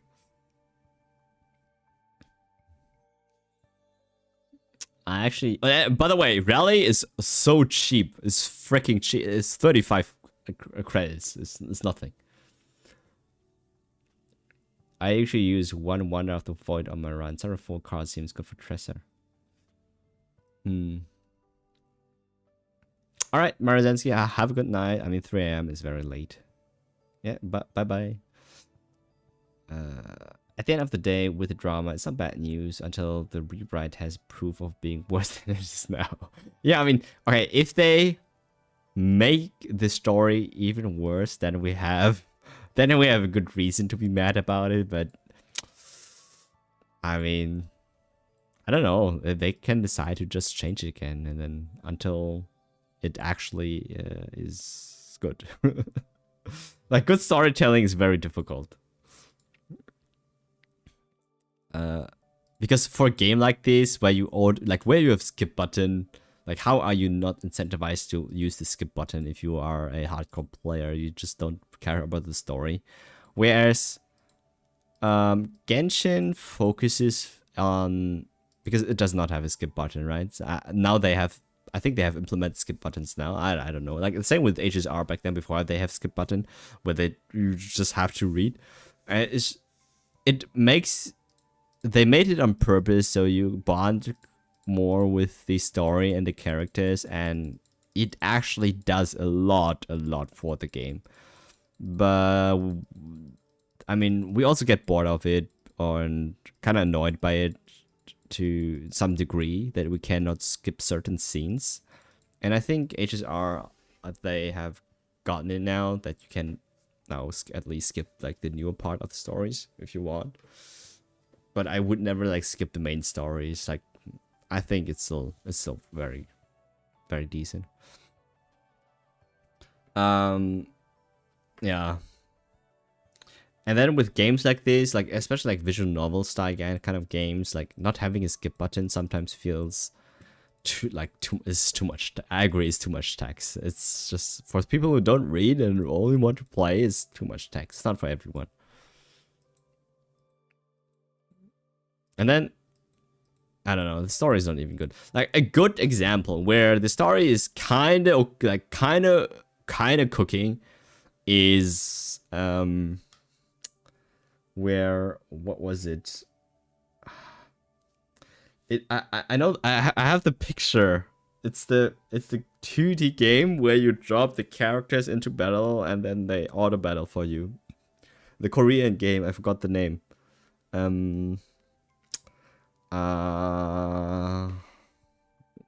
What was it called again? Let me check. What's the name?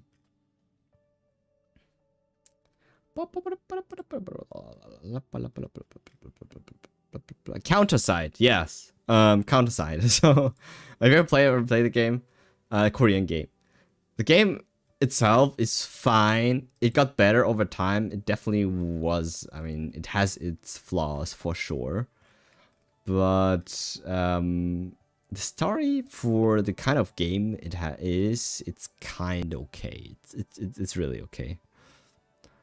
Tricky Story, I have only played it. I think Tricky is good, yes.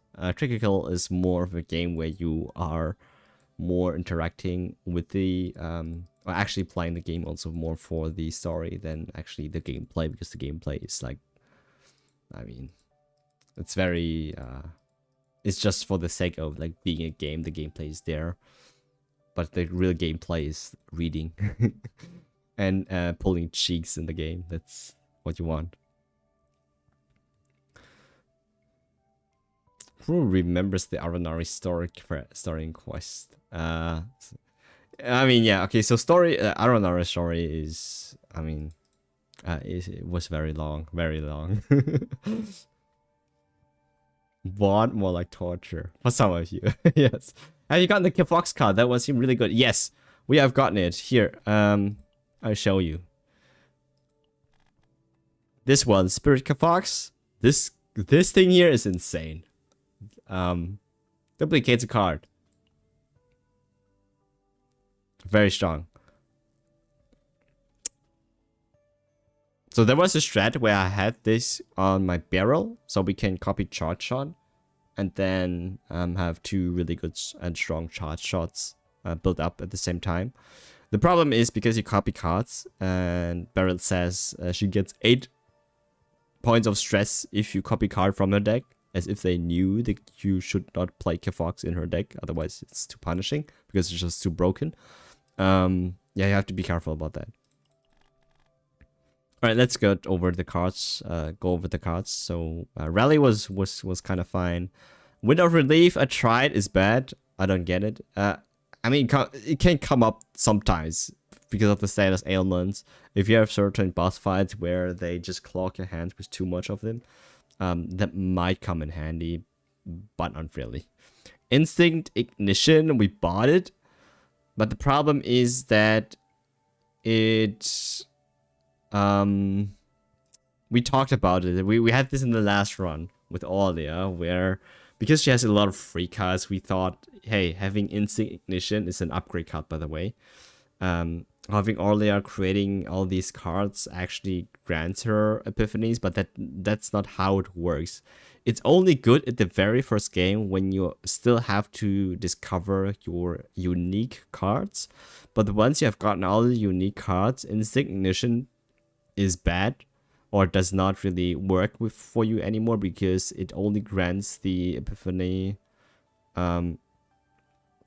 apparently for the card it creates. So you cannot really have an epiphany, like an upgrade epiphany, I mean, for a slime card or a creation, that's what they call it. Only unique epiphanies that you have not encountered yet. So this one does not really give the unique card the upgrade epiphany, only like the discovering of the unique card. So yeah, I mean, you don't need that. You definitely don't need that. Yeah, it does nothing. It bloats your save data. Yeah, get rid of it. Yeah, Instinct Ignition only works in a very early game, and then even then, you just don't need it, right? It's just not needed. Everyone gets a free epiphany at the beginning of the turn anyway, so you only have to truly have 3 like discovery epiphanies, and then every else is upgrade epiphany. And Instinct Ignition only helps with the discover a new unique card that you have not gotten yet in your deck. And even then, Instinct Ignition is not even usable with everyone, because it needs a card creation to trigger. Yeah, which is kind of bad, because not everyone has it. Quick Shelling is one of those examples where, similar to Rally, a very free card. Just chip damage sometimes. This triggers, by the way, really well with Selena and her marks. It's draw 1 card for free and a little bit of chip damage there. So it has also good epiphanies too. It can give morale. It can apply mark as well. So it's kind of good. It's kind of fine.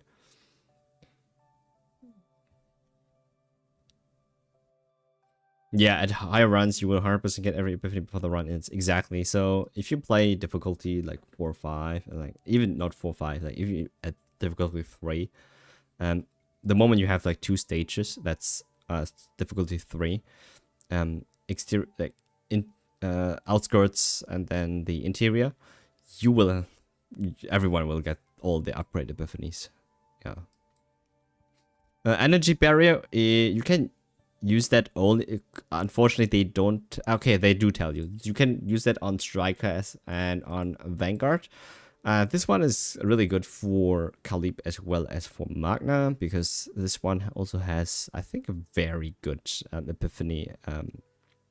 I just don't remember what it was, but it was really good. Energy barrier. I kind of want to check it now, because I had it.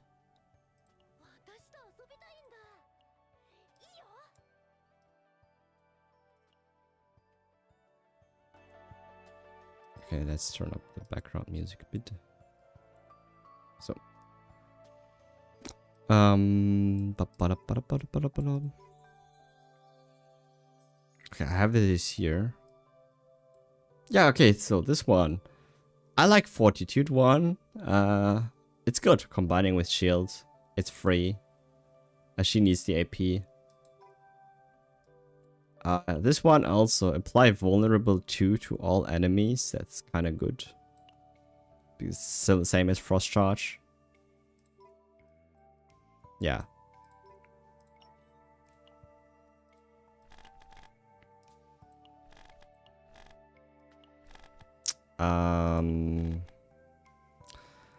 Strategic starting point. Don't quite recommend it. It's mediocre. Knowledge of Darkness is very niche. I only got it on my Mika because I had it on with Haru.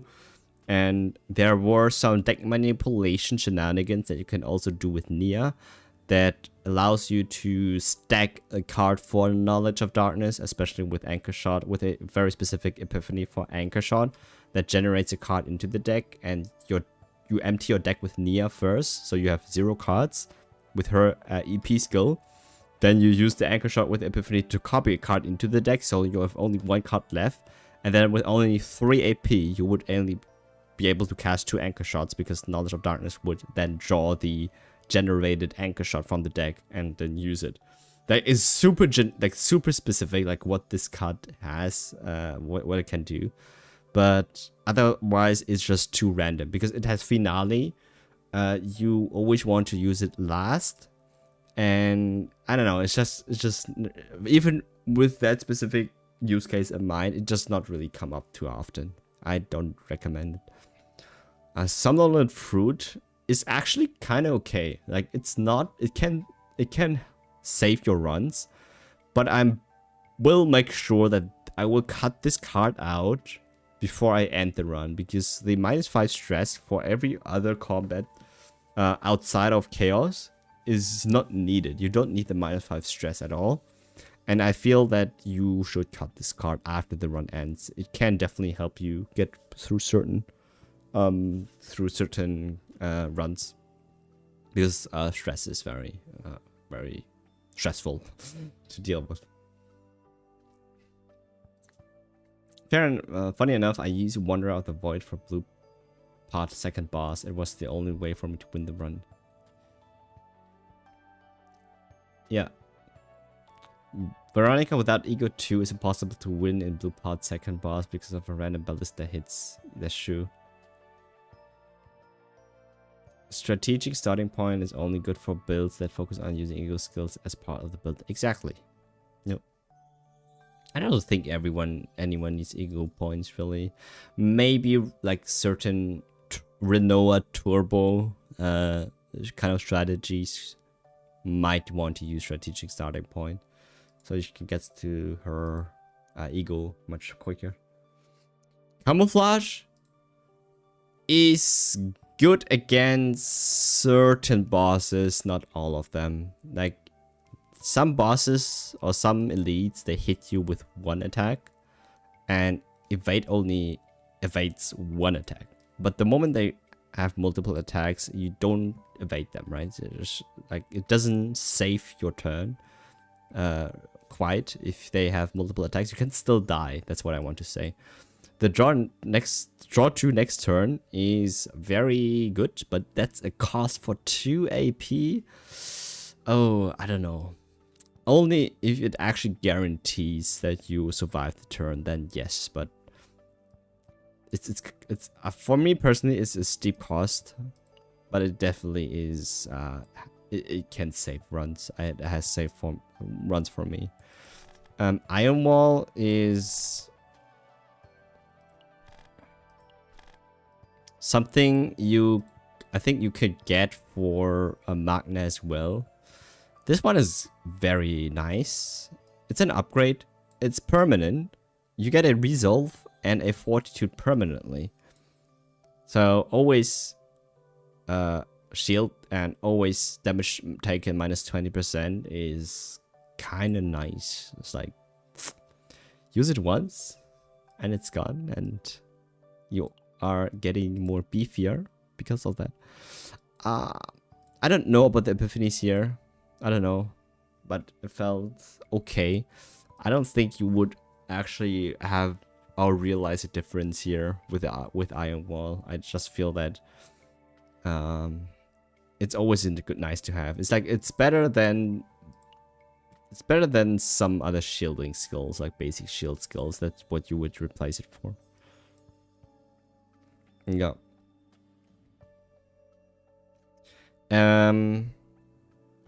So this one is, I think you do more damage against people with shield. I don't think this is, I don't know if this is worth it. It's like only 15% more damage, and it's not like, I mean, you're not doing this to, I don't know, like, I don't like it. Precision aim, not sure what it does. This one is, if you kill an enemy with this card, you get 30 credits. It's not useful outside of the run, and even in the run, it's like very hard to do sometimes. Maybe on weaker enemies, it might be more it. Okay, here we go. So these are gold skills or gold cards, right? So these three here. Actually no. Starting from precision aim, aim fire, and pulverize until gear back, and reorganize too. These are cards that are more rare, or the rarest, I would say. As you can see, like there are also these with a white, right? With a white font. These are very common neutral cards, and then starting from the blue ones are, these are starting from quick shelling. These are more rare, and then obviously the best card that you can get is gear bag. This is so free. I mean, whenever you see this card, you want to get this card. This is so, this is just so good. It's a free draw too. It also has really strong epiphanies too. Like it can gives you AP plus. It can give you, if you need the power, morale. It can give you ego points. Yeah. The best defense is a good defense. I never took it. I don't even know what this thing does. I don't think I've ever saw this one before. Maybe, I don't know. And then we have the monster cards. And I think there are not a lot of good monster cards. So, don't know what Shy Gardener does. Not sure what Automatic Cavalry does. Sorrowful Godfather. Apply 6 Agony. If you can put that with Tresor in her deck, might be cool, but I don't know. Not really. This one is just a worse version of Sorrowful Godfather. It's not, I don't know. It's just I don't know. It's just not it. Wolf's Bane. Yes. I think Wolf's Bane is good. I think Wolfbane is fine. Dark Rip? No, I don't like Dark Rip. 7 Arms, Rotten Ripper, I don't know. And a lot of them I still have not gotten yet. Spirit Fox, I think, even though I know, even if I would know, I think there are not a lot of cards that can beat this card. I think Spirit Fox is, it feels S tier because this is so strong.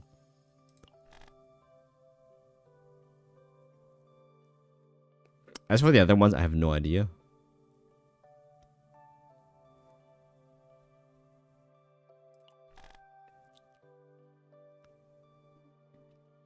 Yeah, Chaos Run? Yeah, we will do this. We do one now because we have to. A strong point of monster cards is that they're rainbow cards, meaning they always do weakness attack. Oh, that's true. That is true.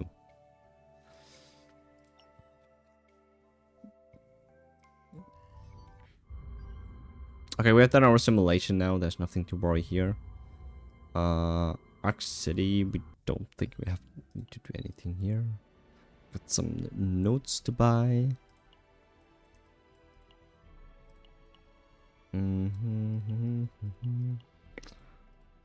Okay, we can get more communication passes, which is kind of good.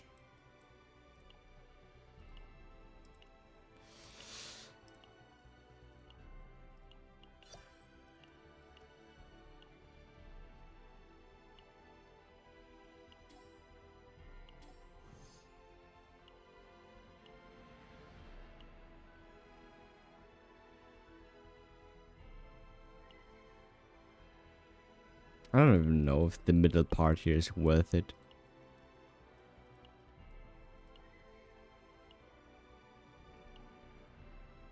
I don't think the middle part is kind of... I don't think it's worth it. The top one is fine. The bottom one is also fine. Maybe, if you have a lot of characters. But unlocking more areas just don't need it. Because you don't have a lot of characters anyway. It's only until like maybe this one. And then you have probably all of your characters appearing there. So got top option is fine. But we also have to unlock other nodes anyway, so there's no other option for us. So we have to learn this one.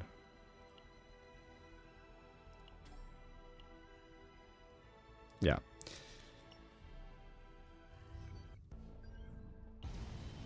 Let's do some zero system, shall we?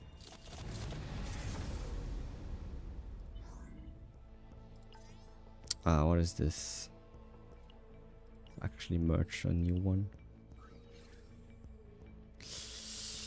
So we have max health decreases by 2% at the start of each turn. Is that only for the combat or is it permanent?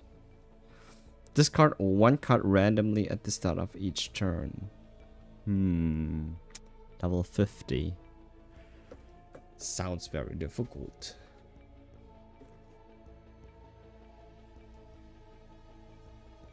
I would never play. I think this one is the hardest one. If the monsters get more tankier every turn, I think that's kind of dangerous to go into. Maybe it works. I don't know. It feels very strong.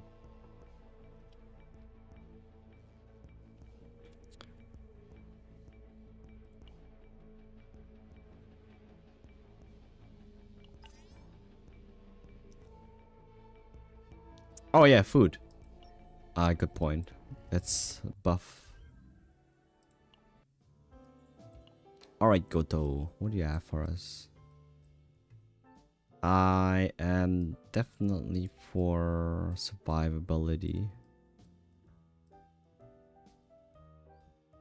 I don't know why there are only 2 dishes that actually boost specifically an attribute. We only have passion attribute damage and instinct attribute damage, but not void. Maybe void does not need it? I don't know. This one is fine. I always get the sweet and savory teriyaki skewers because it has health and defense, and it's just health. Helps with survivability.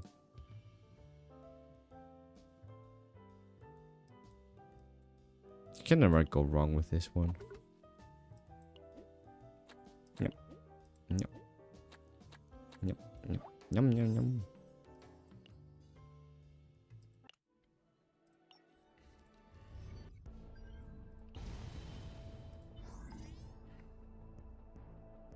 Okay, let's enter.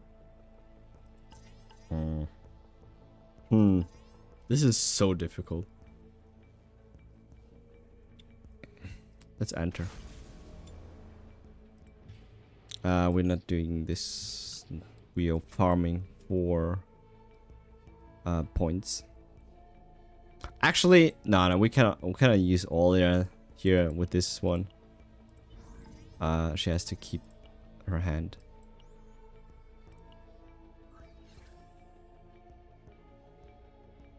I got an orange one.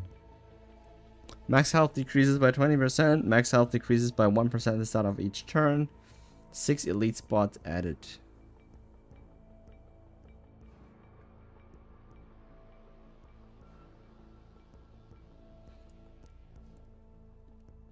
Yeah, I think so. I think this one we can use. That is one squish team, yeah, for sure. Were we training this team? I have no idea. Beryl, can I promote you? No, that's a problem. That is a problem.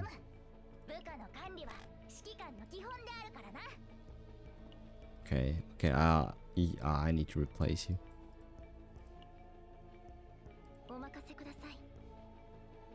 Selena. I think we're still going. I assume we're still leaving Magni in. Especially for the harder content. I think we might need it. And then I think Olia was always offensive for me. Everyone plays her so supportively. I don't know. It's just so much more fun having her go for 5,000 damage, like 5,000%. I wanted to do a screenshot once, but I couldn't. Somehow I couldn't do a screenshot there because I have to move over the move the mouse over to a point, and then when I do screenshot, like it for some reason turns back, and then I don't know, didn't work out. Maybe I'm just bad. And I have no shield character.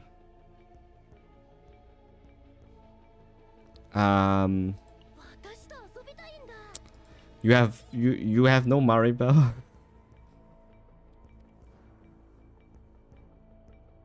Should always get the policies from the Nono shop. You get more policy points than you spend. Oh really?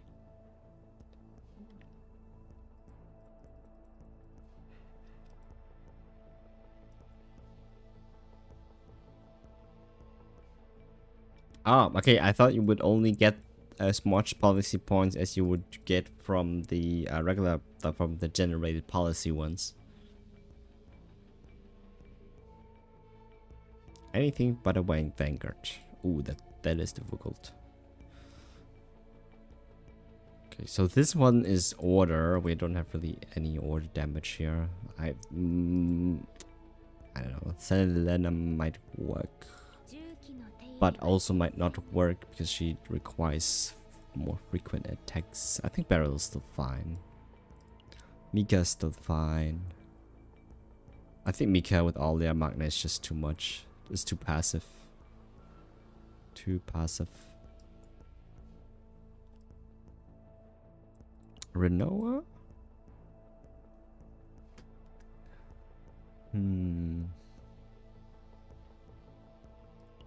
I still agree. Okay, we have not trained up Tressa at all. But she would be a good fit here.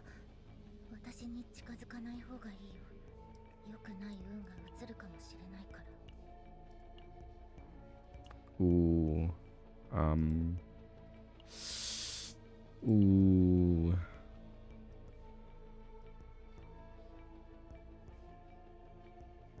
Wait, we had this one here. Eloise? Eloise?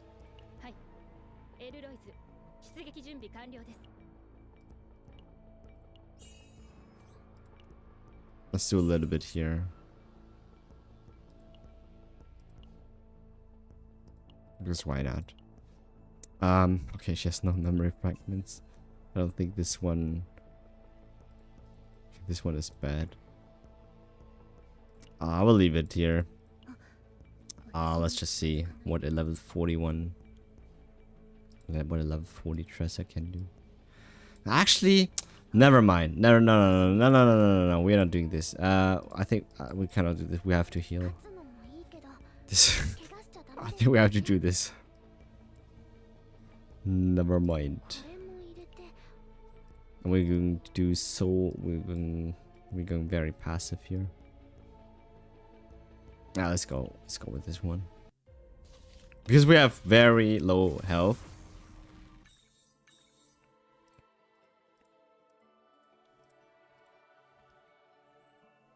We can already remove a card from a deck. Flashbang is fine. At the start of the battle, apply 1 weaken to a random enemy.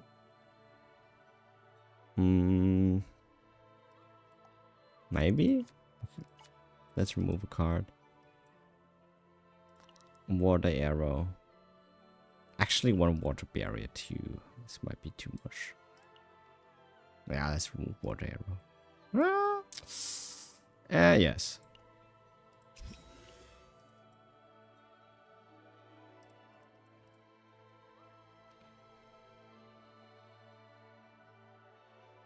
What's a Magna build? Depends on like how the run is going to go. Usually more defensive than offensive.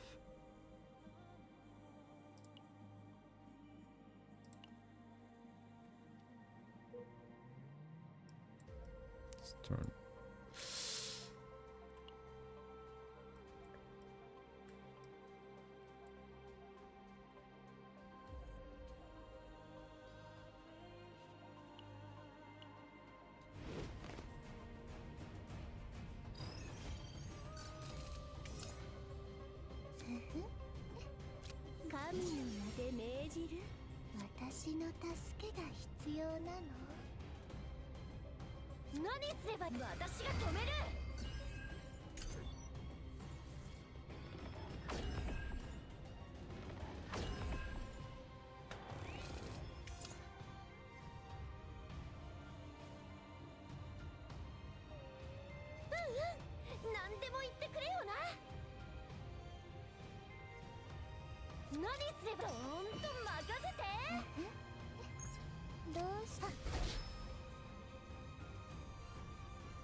That's kind of a bad matchup. So these mobs, they buff themselves until to a point where they have a lot of morale, and then they just start attacking from that. We play a very, very passive team, as you can see. So it all is about Olia's Swifty, and it's not doing a lot of damage here. They're still charging up.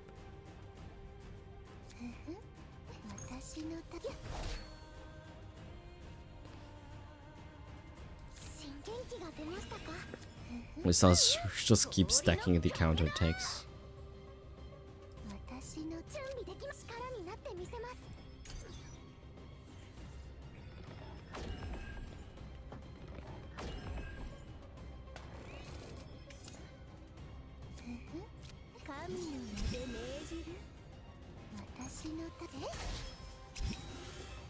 Alright, there we go.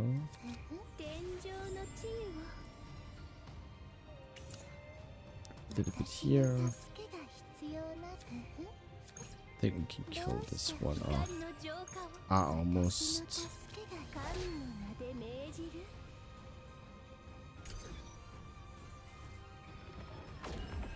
Okay, this one will die through counter attack anyways. Yeah. Cool.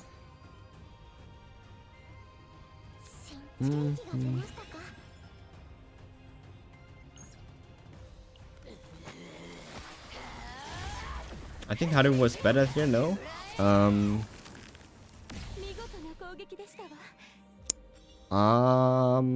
Yeah, but we are not doing a Haru team. I don't want to use a Haru here. It's an Aurelia team.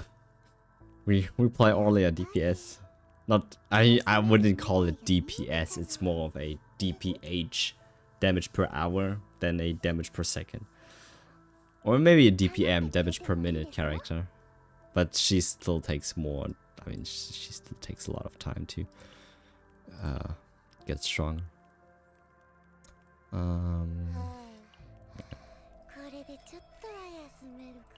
Jessie built her Swifty up. Oh, we got a gold.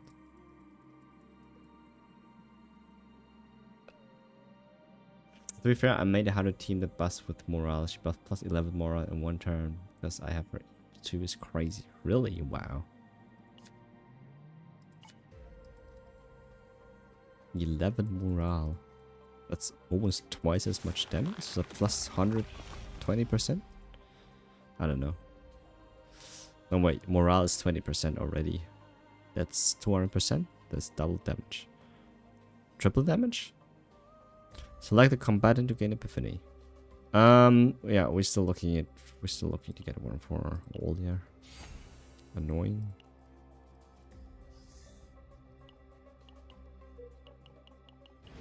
We need the card. We need her orange, not orange, the yellow card. Yeah, this one, please, thank you. Growing creature. So let's do this, and let's do activate retain effect on this Swifty.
Okay, so what is exactly is the negative effect?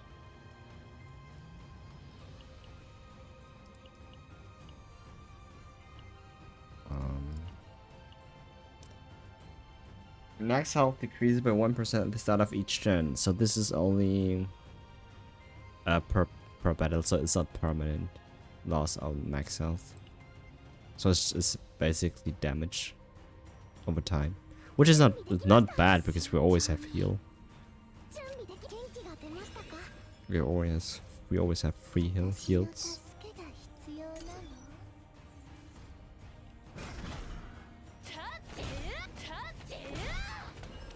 Veronica do 1.2 crits passively. That's crazy. Growing creature.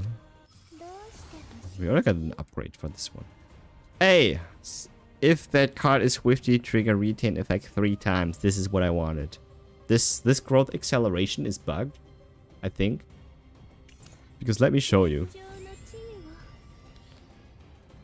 This should trigger it 5 times in total. So +2 and then +3 times on top if it is Swifty.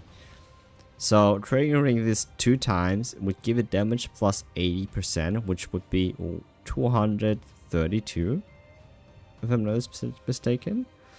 And then triggering it 3 more times would be 120 on top of that, which would be at 350 or something. So if you click that, it's only 272. So I have no idea how the calculation works. Maybe it's not bugged because the calculation works differently here. Maybe the damage plus 40% is just calculated differently on top of like the extra retain might be calculated differently than the first retain that we do, because maybe the retain stacks on the retain. I don't know. So I have no idea why this is 272. It's not like it's definitely not 230 or yeah, not 2 whatever we said, because that's definitely more than 2 retain effects, but it's not also not triggering 3 extra retain effects on top of it. So I have no idea why that is.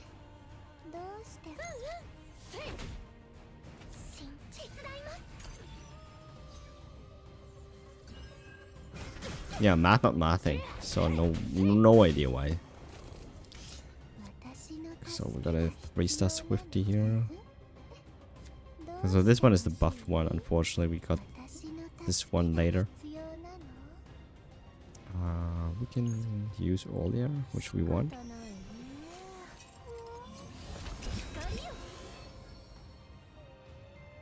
We're at 2 Swifty now. This one was the buffed Swifty, which is wrong. And a softy.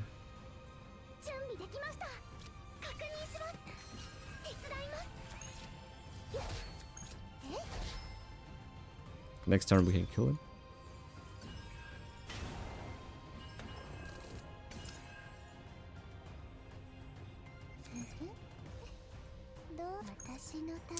Actually, no.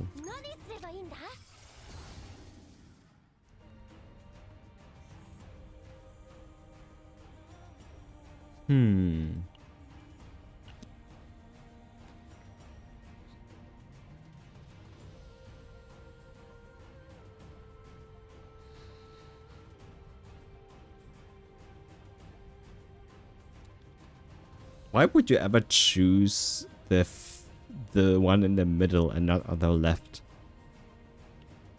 Because the left also does shield, and the amount of shield it creates, and I think that's the best part about Glacial Iron Fist, because it just creates so much shield. I don't agree with, I mean, not using this one. It's just one more vulnerable instead of having 2 vulnerable.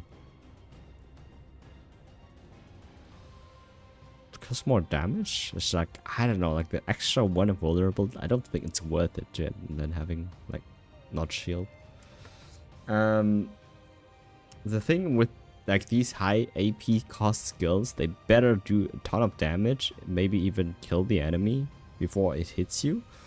But usually this is a defensive skill. You attack and get a lot of shield because it's already high cost, so it has to be worth it. You have to survive the next attack. So I don't know if the middle one actually does anything. It's just an expensive, strong skill that I don't know. It's not it. Like the right side is better damage wise. If you want to go damage, then go with the 340% multiplier. That's so much more. I guess we go with the second one here. Now that he is vulnerable, we can just go Swifty and KO him. Whoop.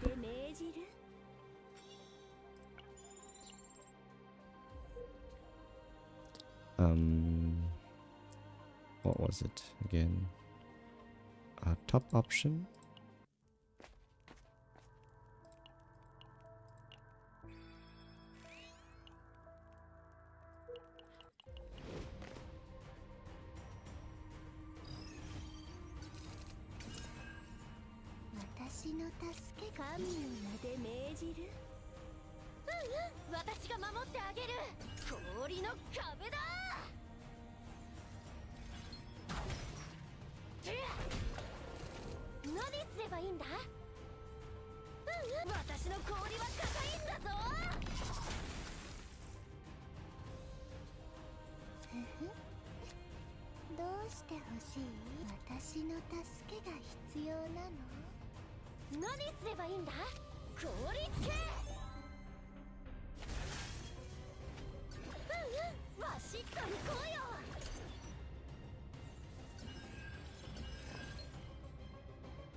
Nice.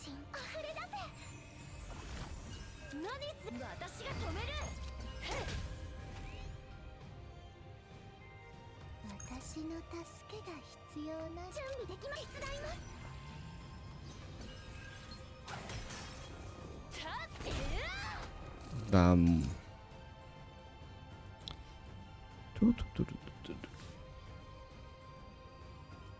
No problems, Lucio. Thanks for coming by, checking out. All right, see ya. See you around.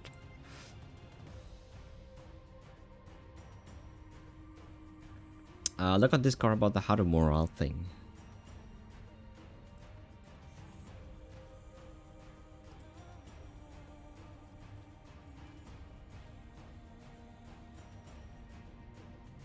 Retrieve replicated from draw pile of graveyard, move anchor shot to hand, draw one. That's a very free card. Cool. Awakening memory. Anchor shot can be used. Okay, so this one I know. You can use it whenever. For one turn, gain 3 morale. You just keep stacking it, and awakening memory just costs nothing. Makes anchor shot cost nothing, and then. Okay, so that offsets the damage loss you would get from the awakening memory. Neat. How many anchor shots you can you spam within MA2? How to?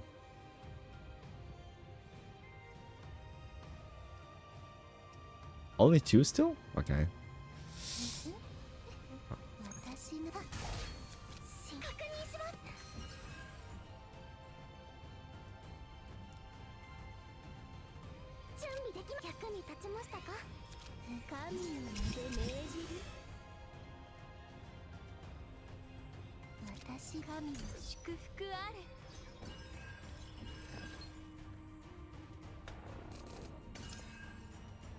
Okay, so this one should almost kill. Yeah, this.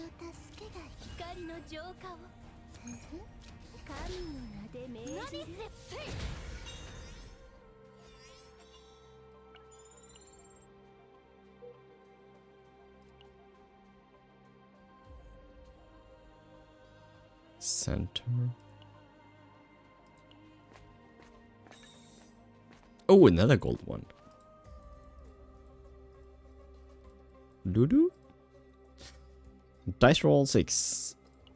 Remove 2 cards, increase max health. I think this one is good. Cards of the Fairy. Exhaust 2. If in hand at the end of turn, 20% minus damage you can next card. If at max HP plus 30% damage, now please. Let's roll. Oh no. Why?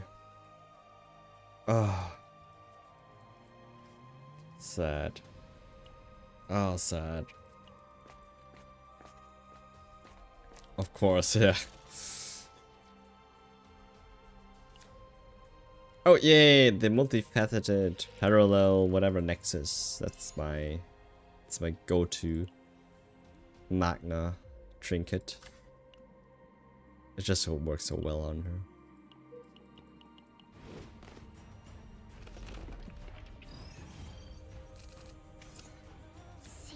Upgrade, sensor, attack minions.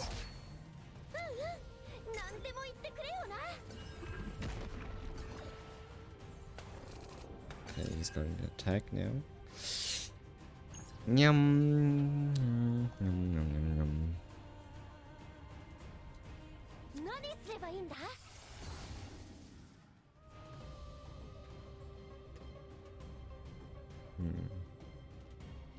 Okay, that translation I never understand. Like, I think what they mean is that for every counter attack you apply vulnerable, but the way this is worded is too vulnerable to targets that counter attack. Does that mean it applies vulnerable to only targets that attack you? Or does it vulnerable when you do the counter attack, which I think it's how it should be, like, right? I don't know. Yeah, the wording does suck a bit. I'm pretty sure it means that if Magna does a counter attack, not that if the targets does a counter attack. So this one I don't know, but I think it's still good. Too vulnerable to all enemies to counter attack.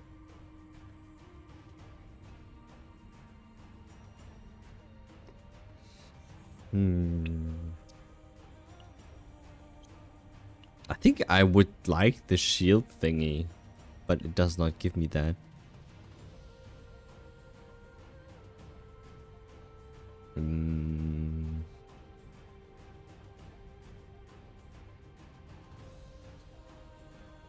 I think the 2 vulnerable is still valuable. I think 1 vulnerable is kind of bad because with Magna being like doing the counter attack, she already then gets rid of the vulnerable, but you want to have the vulnerable on the target so you can go big damage with Aurelia. I think, let me see, I think the first, like, I think this one in the center. I don't know, like the one in the center does not really seem better than me. For me, like I think like shield on it too. Let's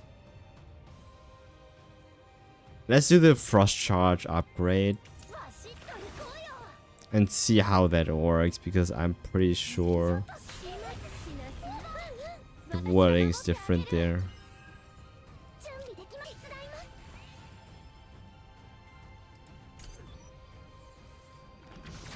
Okay, let's go.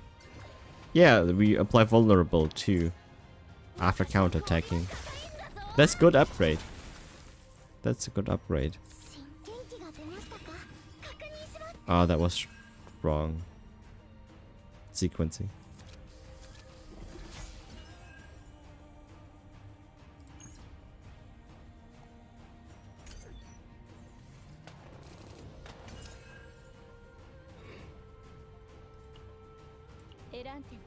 Okay, then this.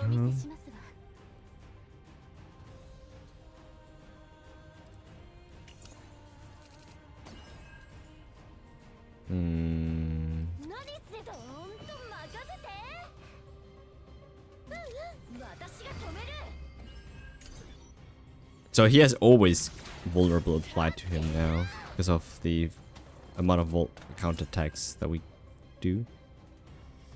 So we are gonna 3-star Swifty. That's nice.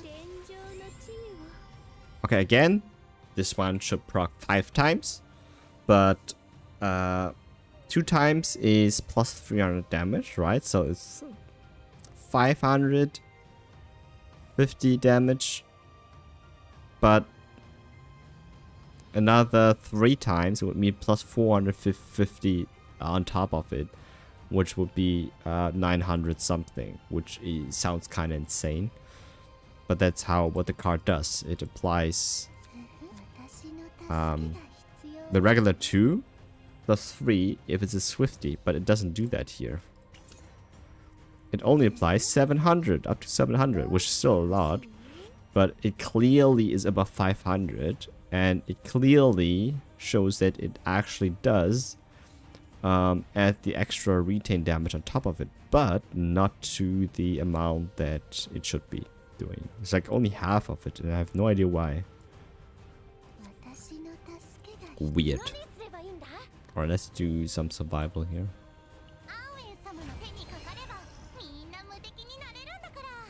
Wait, does Magna AoE counterattack? She does. So Ice Wall does AoE counterattack. If so, then that upgrade is broken against a lot of enemies. It is. Yeah. It's kind of insane.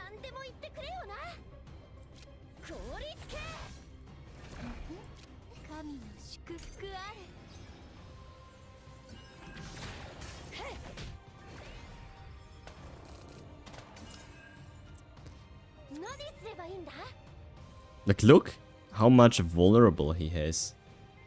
He will never get rid of the vulnerable ever unless I hit him 7 times with other cards. That is not Magna.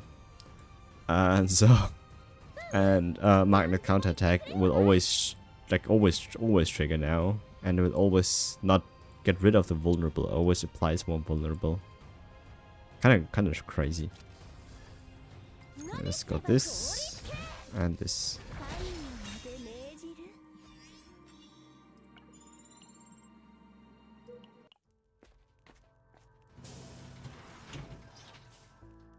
Yeah, plus 350%.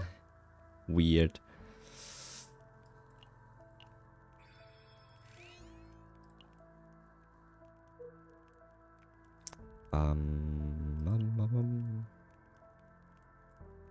Center? No, it's the bottom one.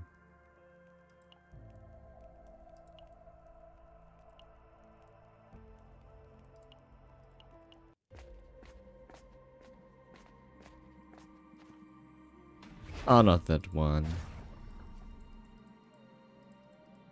Gotta save them all.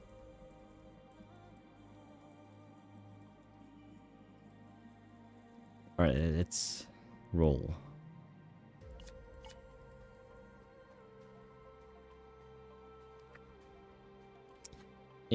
Dice roll 10. I know we can do that. 19? Oh my god, that's good. Could have also do more.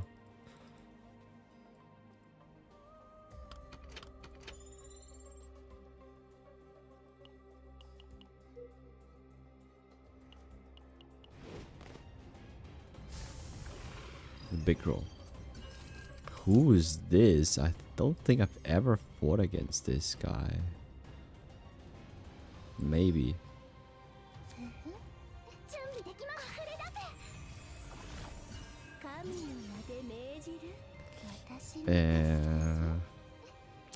I don't know. Oh no!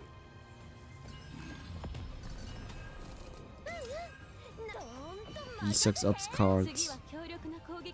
Which card was that?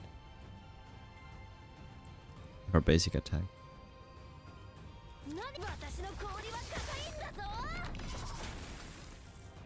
That's ice wall. Defense.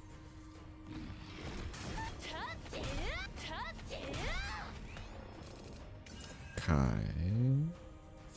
Heal.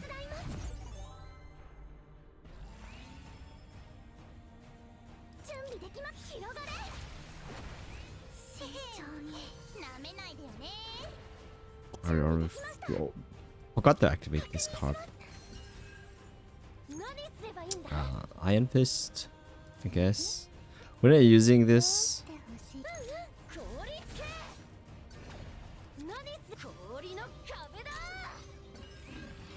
Ah, we got a Tuffy.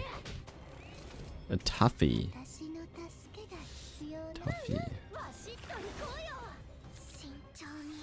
Come on, draw one. 1 AP, 1 wave. On recover, cost of card -1, otherwise +2 AP. I think this one is an extreme AP generator, the right one. The extra wave here. Yeah. Yeah. What card do I want to draw? Another sensor? Another one?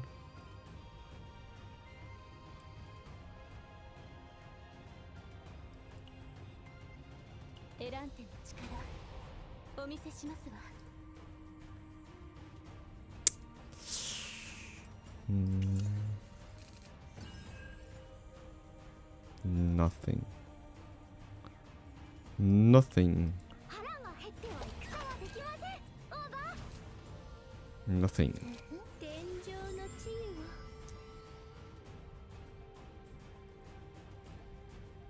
Oh, this doesn't work.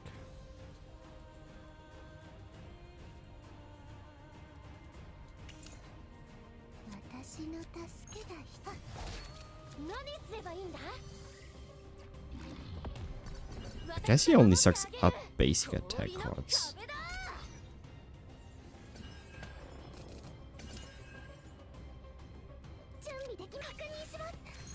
Ah, forgot to use this one first. Oh, no, never mind. He sucks up every card. No, only the first card. Where's my Swifty?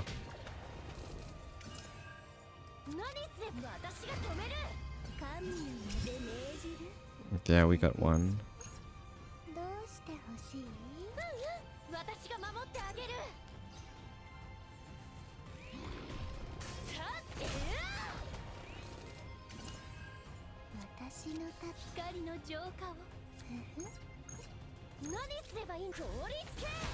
I forgot to heal there. Could have healed.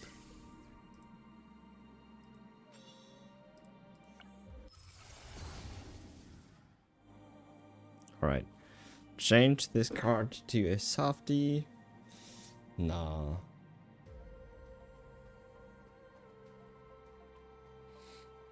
No. Retain, change this card to creation 2 and create one creation 1 card for each. I don't like them all. Maybe the right one has a higher chance to build more relevant creations.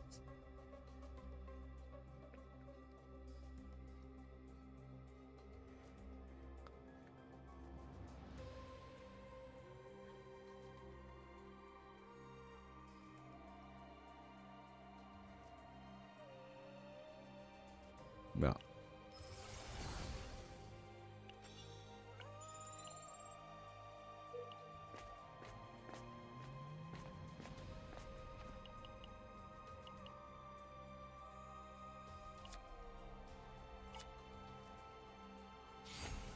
Ooh, Will of Light.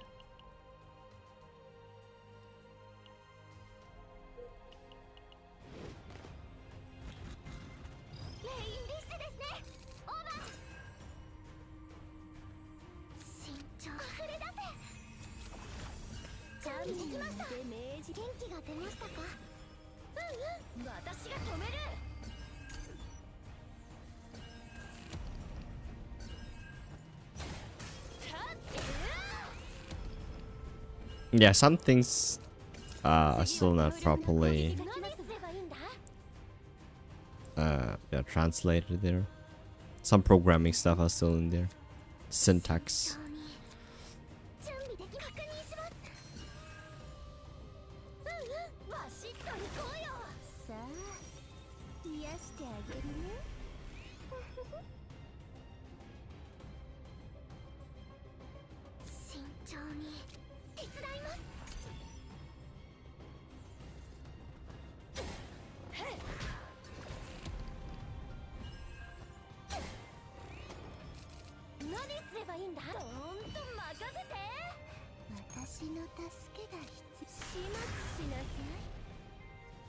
Got the ground creature.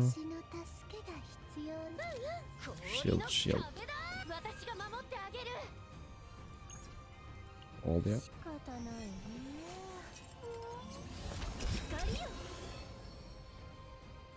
Swifty. Ooh, that was good good one.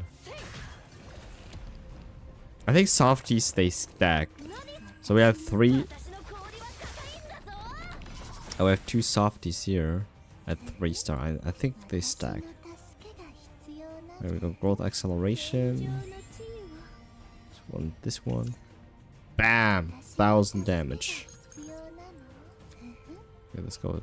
Use Tuffy here. Whirlpool. Frozen Fist.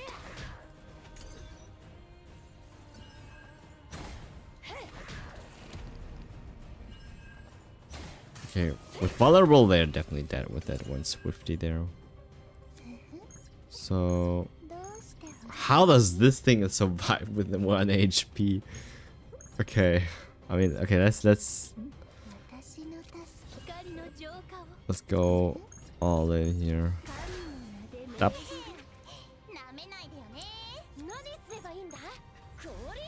Up.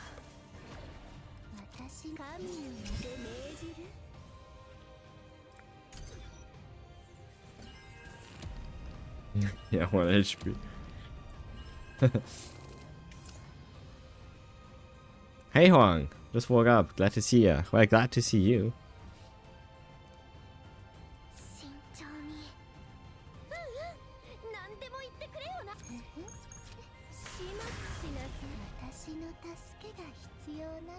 Do we have another Swifties? No.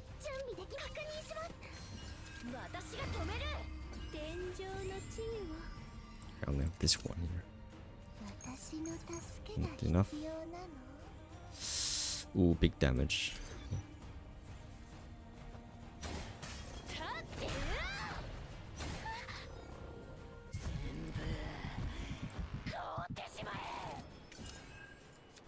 Oh yeah, okay, so if you haven't realized already, so the mental breakdown cards, there are always two versions of them. One you always get nightmare mode, and then a normal mode here. You have the regular one.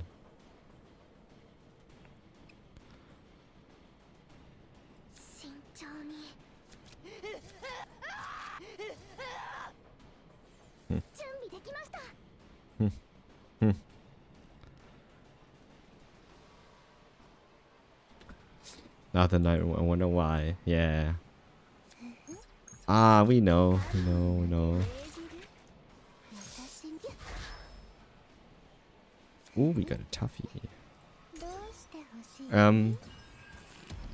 Yeah.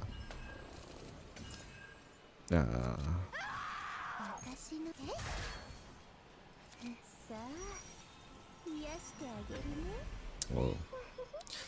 Get a lot of unnecessary damage here. I'm trying to shield up and not try to take as much damage if possible. I don't know, we got the sensor here.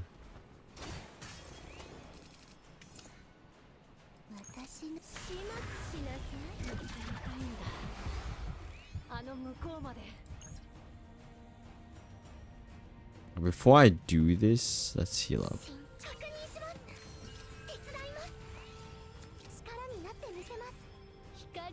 Alright.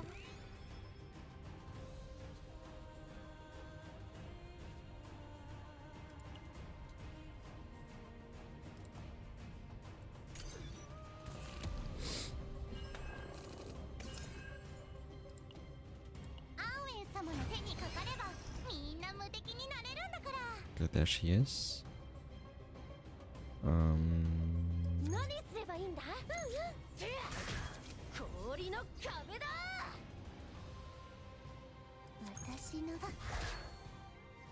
It's not enough. Wait. Wait. Yeah, now it's enough.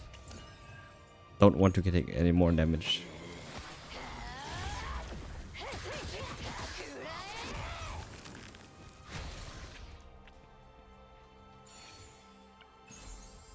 Attack cards with cost 2 or higher plus 20% damage. I guess it's only for Magna, and no one else has a 2 cost offensive card.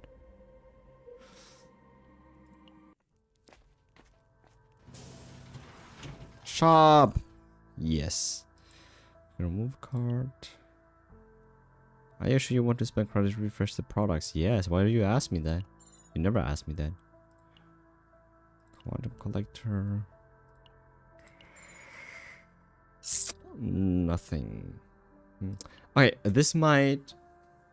No, we're not. No, we're not using this one. Let's just remove a card.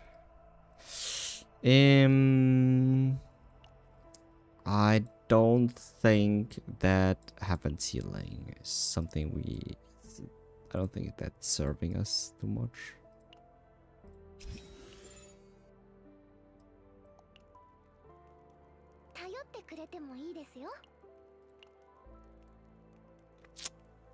No, skip.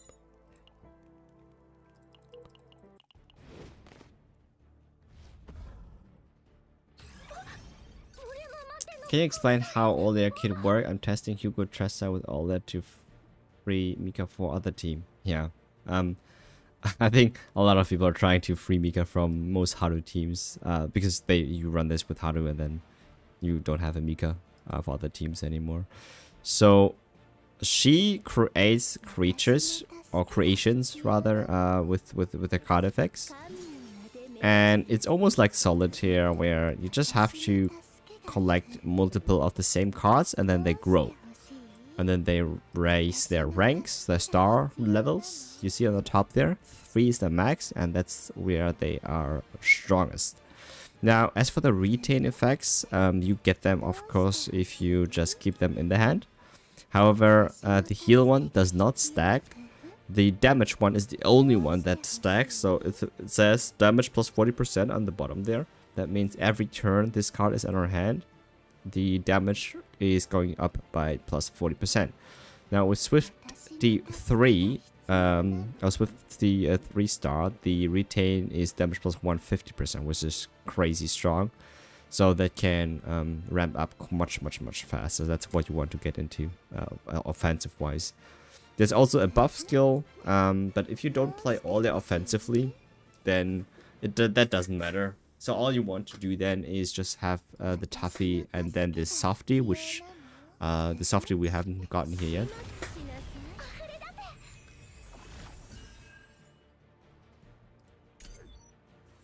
yet. The Softy buffs damage the next attack, and they cost all 0, so it's very free. She's very AP effective too.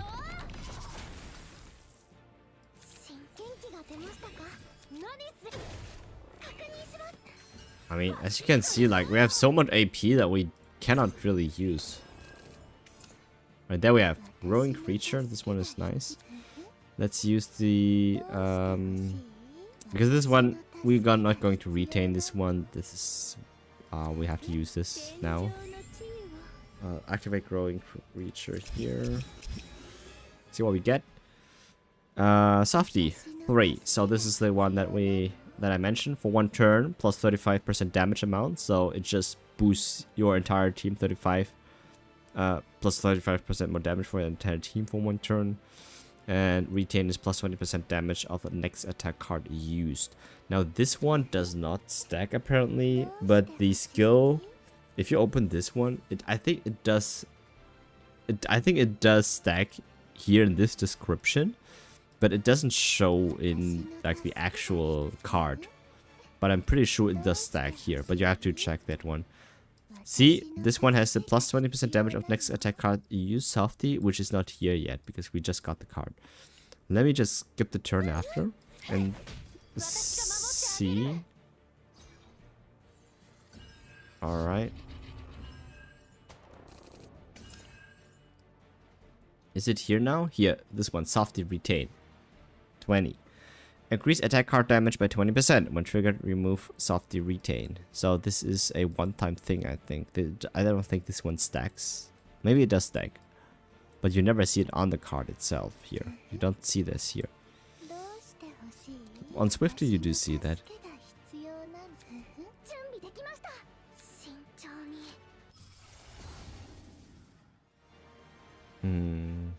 Oh, this one, the draw one. Nice.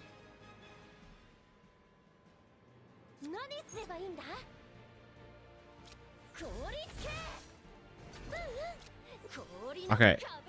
Now just wait for another turn. And see what's here. Now. It still says Softy Retain by 20%. So this one does not stack. As you can see, this one does not stack. Softy does not stack, but Swifty does. Swifty gets stronger every time. Tuffy also does not stack because it doesn't say plus 70% heal, it just says heal 70%.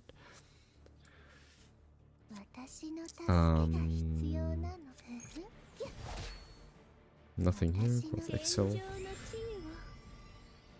Therefore, growth acceleration only makes sense on the Swifty, and then maybe on to turbo out the gold skill that she has, like the yellow skill that she has, it turns into a 3-star, or like depending on the epiphany, the retain effect. You can use it on that card or on Swifty. Because Swifty is like the only card where it actually matters to use growth acceleration on. The rest is like, it doesn't matter.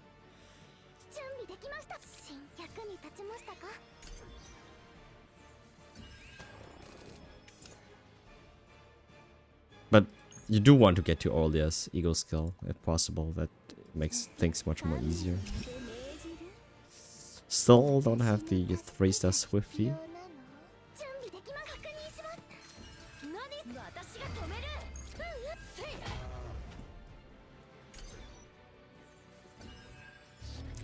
But till now I know the only attack card can be stacked. Yeah.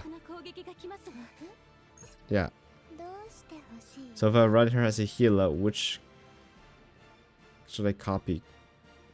So if you run her poorly supportive, the best card that you can copy is okay, personally, if you can copy Sacred Sensor, I do recommend doing this. If you play her offensively, then definitely Growth Acceleration. The Growing Creature is fine. I mean, depends really on the kind of epiphany you have on a Growing Creature. If you have the one upgrade that generates every, like, a creation every turn, then definitely that one also. That would actually work. It's not helpful for annoying, not at all. So I don't think, like, the only, I mean, if you play supporter, then I guess maybe Sacred Sensor is like your best bet, because you don't really need it. You don't really need to copy a card here anyways. If you play offensively, then Growth Acceleration. Yeah, I don't think anything here is too worthy of a copy. I don't know. It's, again, like, Sensor just makes more creation cards faster. That's all. So we can get the 3-star stacks much quicker. But then there's an Epiphany specifically that we don't have here on Olia, that on the Growing Creature, that helps you generate more creatures. I think it's on the Sensor or it's on the Growing Creature. I think it's on the Sensor now that I'm thinking about it, where it has an upgrade that generates one creature every turn. I think that it was on the Sensor. Never mind, then it definitely is on the Sensor.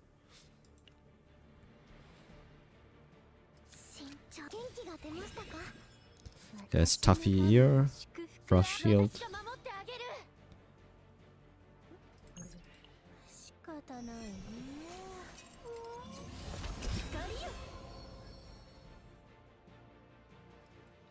Preferably, this boss is perfect for you to farm the creatures. Yes, this one is really light on me.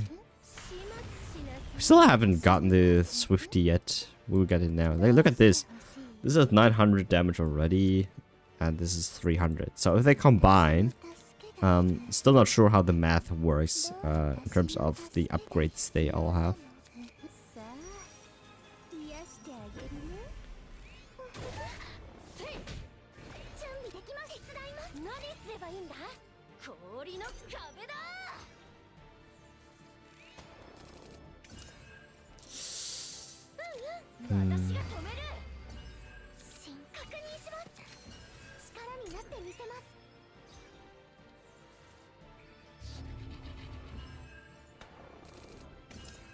There we go.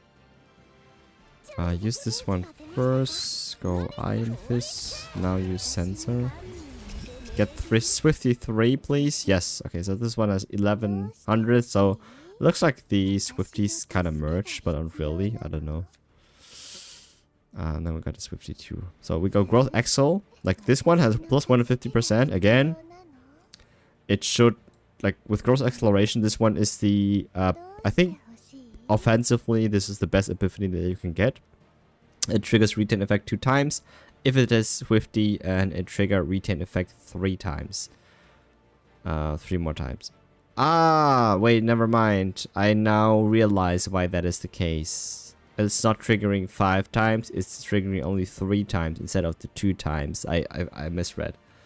So this one is a plus 450. Right? So 1100 Plus 450. That is 1500, 1620.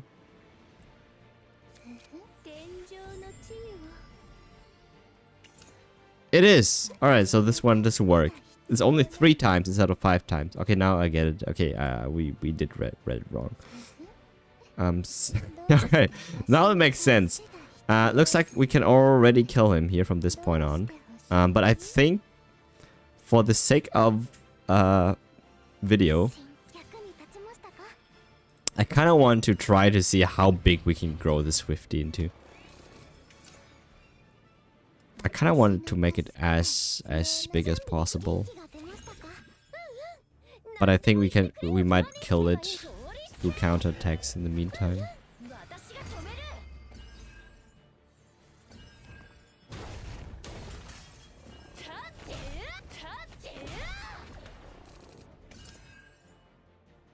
Okay, more Sacred Sensor. Okay, we get big damage there. Ooh, wait. How much morale does he have? Too much.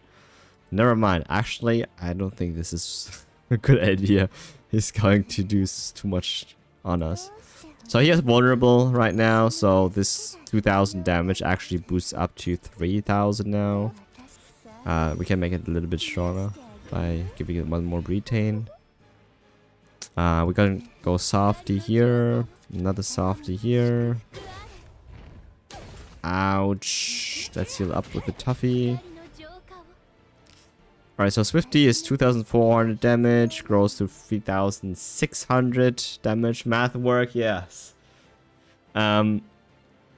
So the highest I got this to was 5000 damage. Was kind of insane. So it was able to kill the end boss of this stage. Like the, yeah, it was able to kill the end boss in one hit. Like even through his shield. It was crazy. Hey Hoyo, how are you? Yeah, it's crazy how nice this looks with rounded numbers. 2456. That's when you know the plus 50% vulnerable actually doesn't work. So, actually, we might just wait here and heal up first if possible. He does not attack us next turn.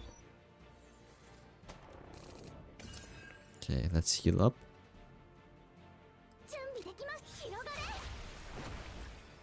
A little bit, I guess. Oh, we wasted also our other cards there. Okay, this one goes to 4800. Crazy.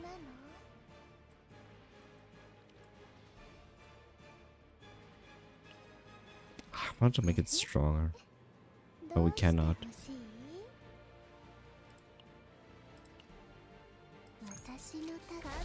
Pop.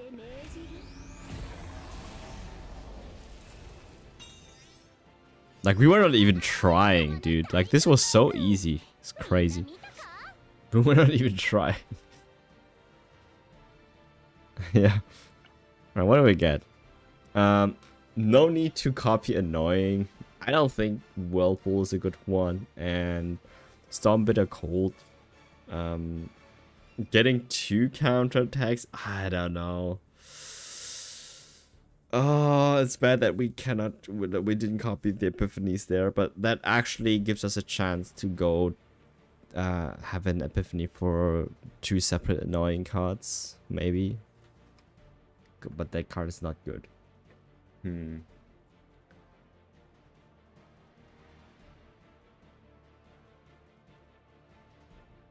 counterattack buffs it.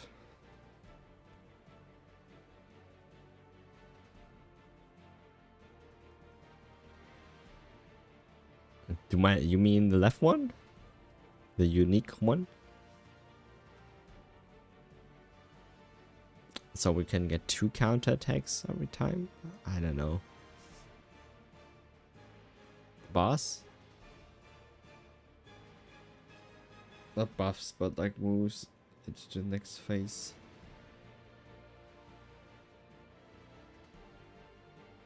Next boss might be harder. For sure. What if we just click skip them? Nothing happens, right?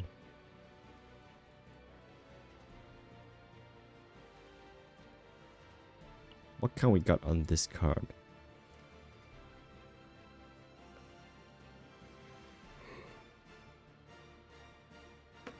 I guess I might want to, I don't know, DPS Alia with too annoying. I don't need an extra Storm Bitter Cold. I definitely don't need an extra Whirlpool. So I don't think there's a better choice there. Maybe the first one, but I don't think so. Let's give ourselves a little bit more depth.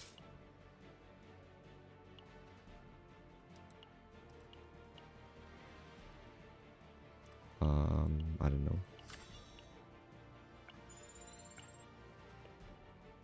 Some Chaos Loot. Yeah, I mean, why not? We're not doing that much this week anyways. Interior.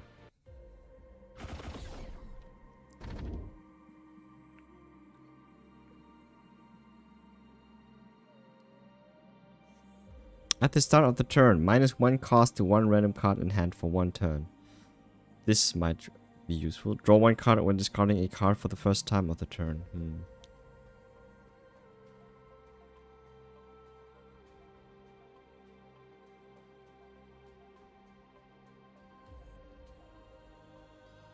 Use the excessive revelation of utility on Tresta to stack shield. Alright, good to know. Thanks. Yeah, we have a lot of 0 cost. Or we're AP, we don't have any AP issues. We have too much AP. Draw 1 card when discarding a card for the first time of the turn. I don't know if we discard. Create 1 of wound card at the start of the battle, but draw 1 card at that time. No, like, the other ones are just bad. And possession at least makes maybe our glacial Iron Fist a little bit cheaper.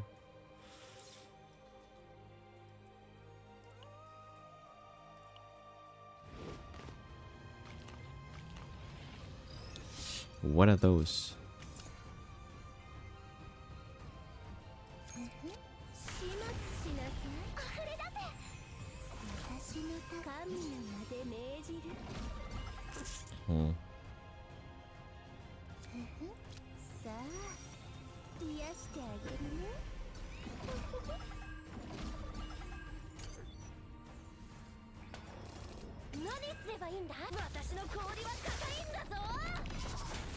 Okay, so this is why it's so cool to have this item on Magna. I always talk about this, but it's so good because it can automatically for free activate the lead skills. No, it doesn't matter if they got reduced in price and AP or not. We always use one of them for free, which is very cool.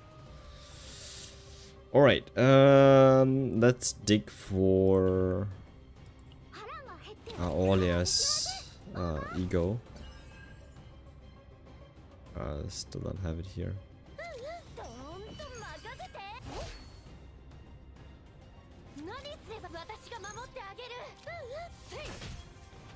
Max shield.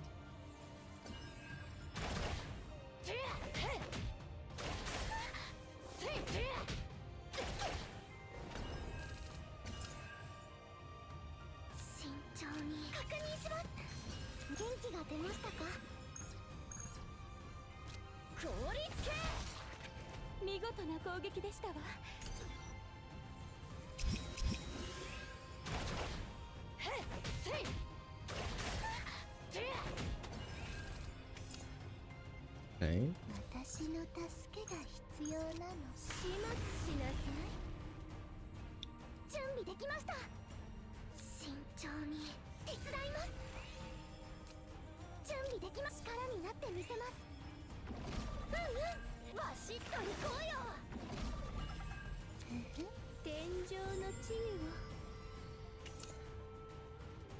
私の助けが必要なの？何せ氷の壁だ。始末しなさい。慎重に広がれ。元気が出ましたか？準備できました。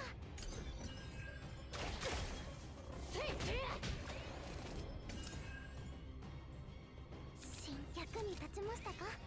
手伝います。神の名で命じる。さあ癒してあげるね。私の助けが神の名で命じる。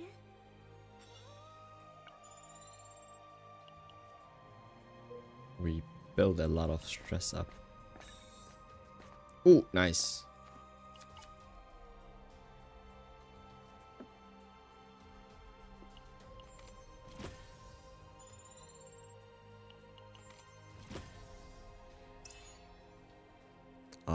Yep.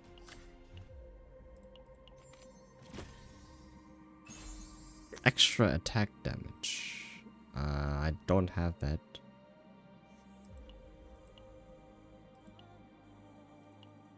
But it's better than nothing? I don't think that having nothing is a bad thing because it does affect your save data a little bit. By not overloading the save data and having stronger cards in the deck. So if you don't need it, then don't need it. No need to equip it. Though every other equip actually does refund you with the crystals. But it's not that you always have to equip something.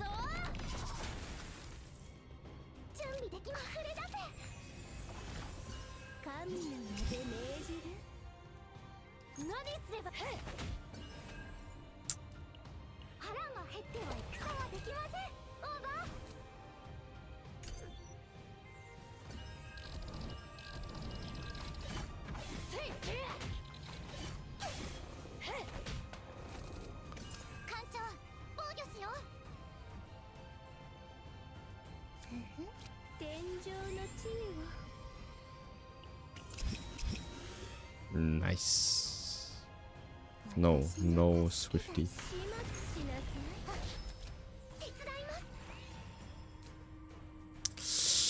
Ooh.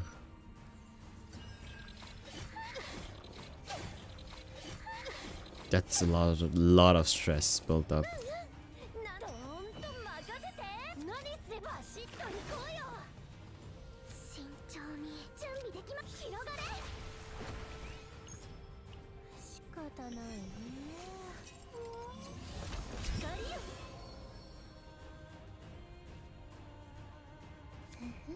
Okay, we got the Swifty now. Rush shield.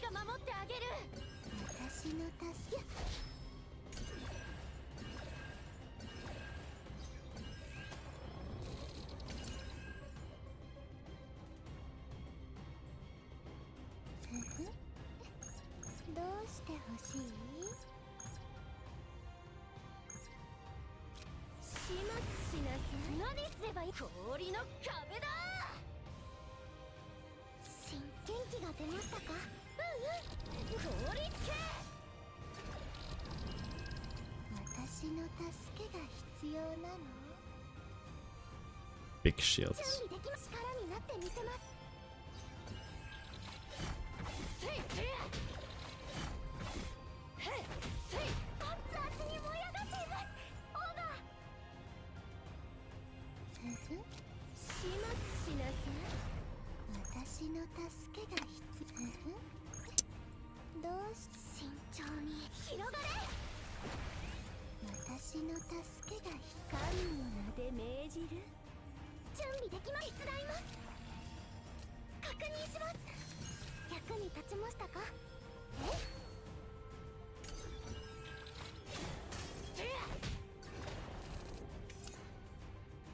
Alright, bye bye cracks. I am also going to sleep soon.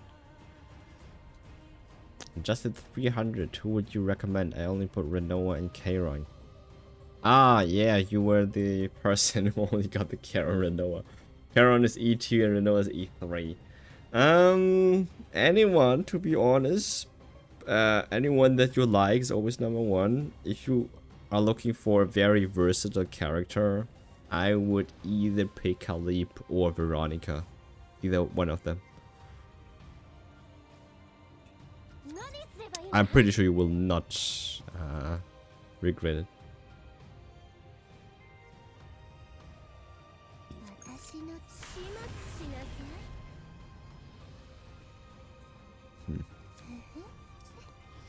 Can't retain here.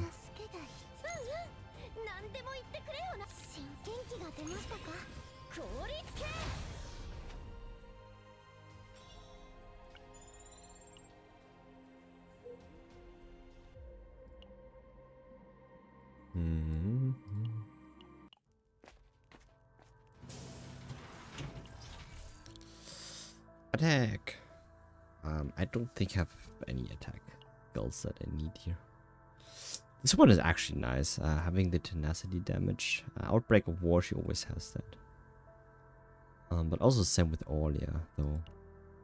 I think Magic Infused Sapphire is good. I want. Might even be good on Aulia.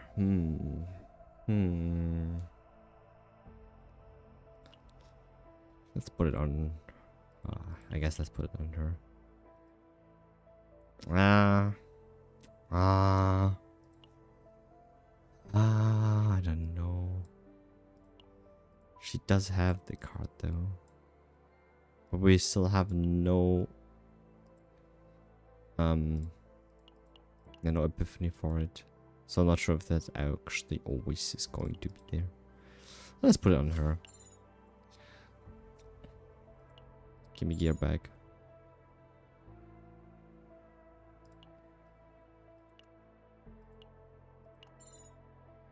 Gear back? Gear bag? No. Let's remove a card. Get rid of one water barrier.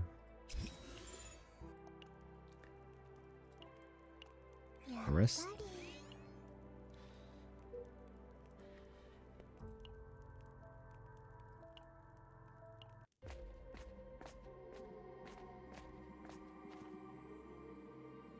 Epiphany.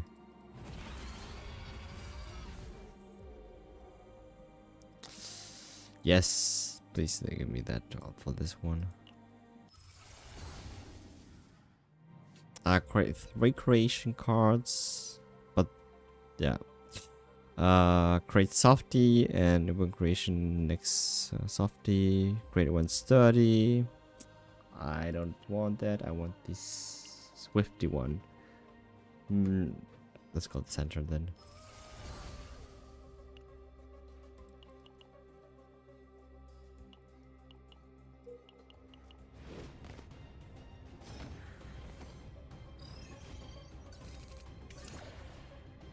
Okay.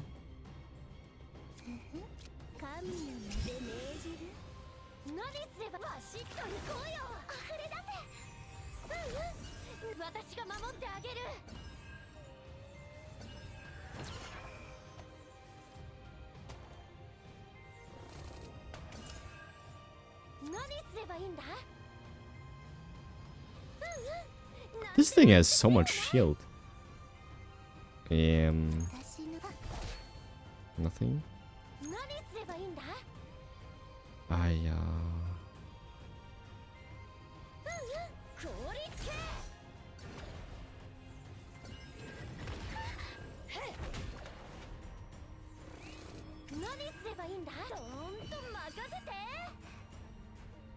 Yes.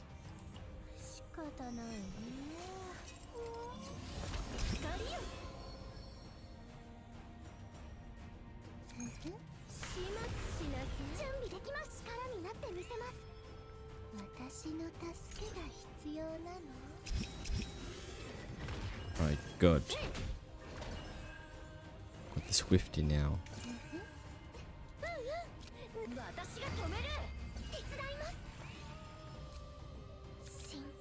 てましたか。何す氷の壁だ。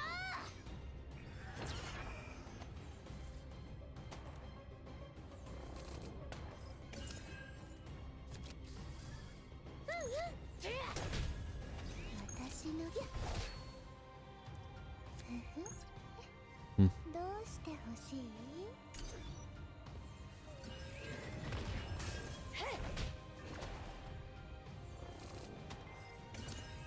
私の氷は高いんだぞ。次は強力な攻撃が来ますわ。私のNice.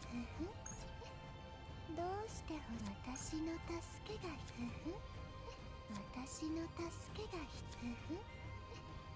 どうしてほしい？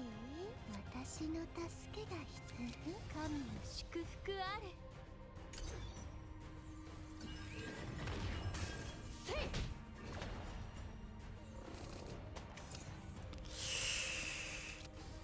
私さ癒してあげるね。Big どう damage. してほしい？準備できます。手伝います。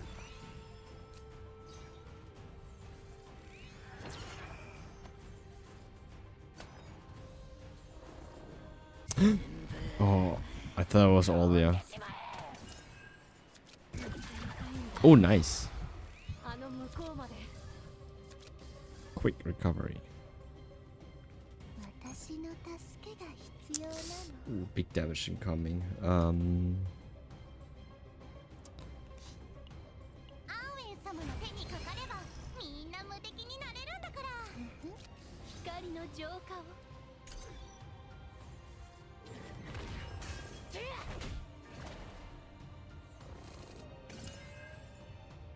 私の助けが始末しなさい。始末しなさい。腹が減っては戦はできません。オーバー。Why did I draw the sensor here? 私の助けが慎重に広がれ。何すれば私が守ってあげる。 I think that was almost the right time to use it. どうしてほしい？私の助けが Yeah. 神の祝福あれ。私の助けが神の名で命じる。 All right.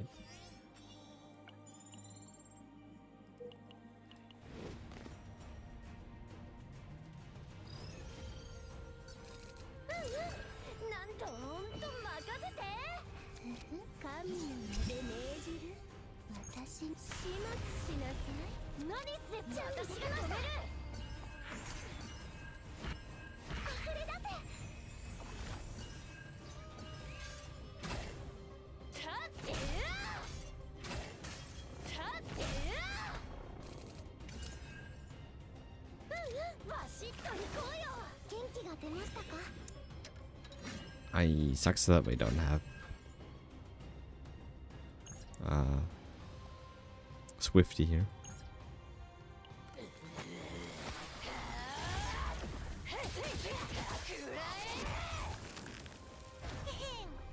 なめないでよね。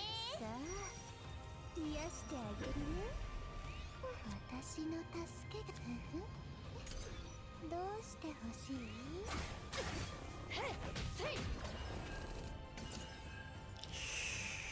私の助けが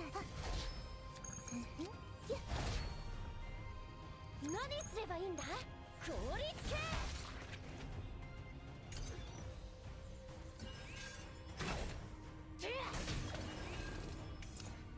私の助けが Right, there we go. First Epiphany for annoying. If 6 or more cards are present, heal 162%. That's actually strong.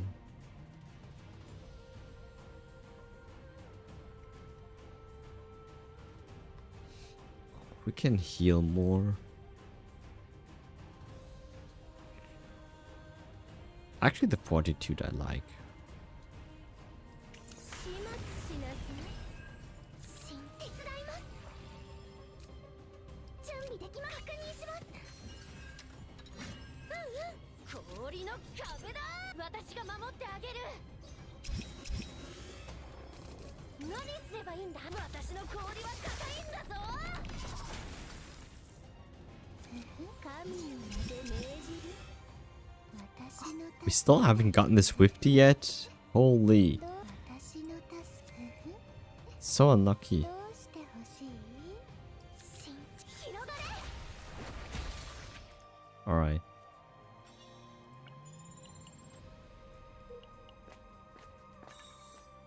Oh, oh, we got a big one. Let's go Gold Epiphany. Aldia's annoying, the second annoying one. It's the only other good card.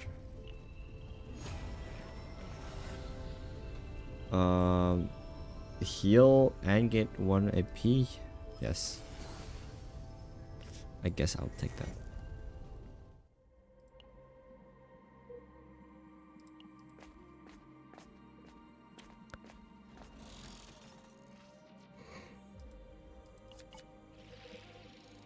Heart of the Jewel. Don't have anything for this.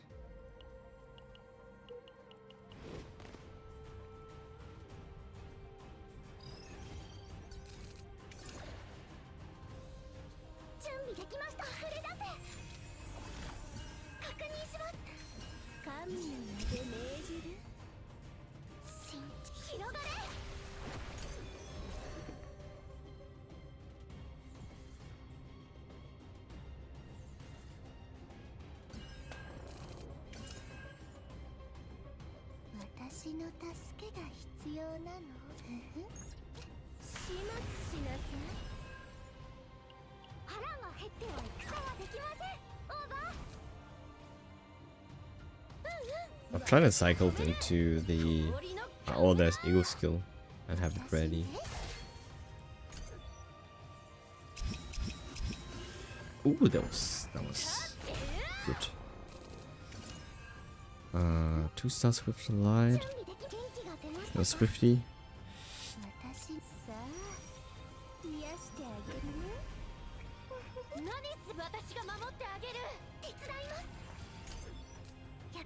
Maybe I should have used Toffee there too. It could have also been. Alright, there we go.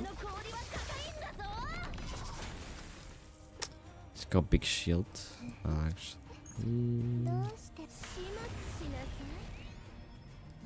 Road Excel. I guess. Not the biggest one, but it works. We'll get a Toffee.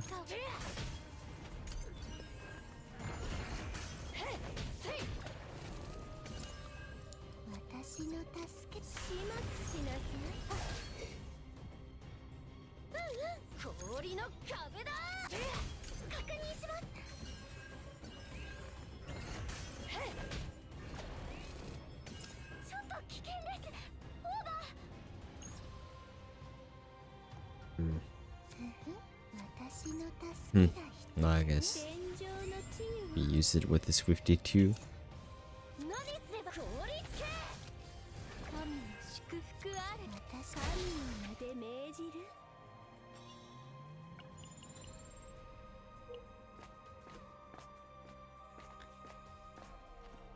Wait, who are you?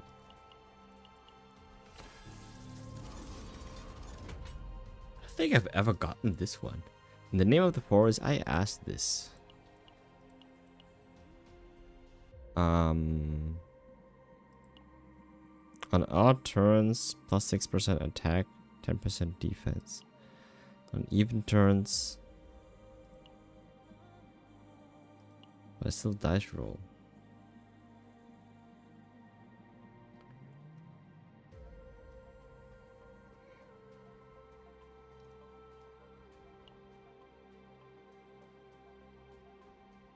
Nah, let's remove card.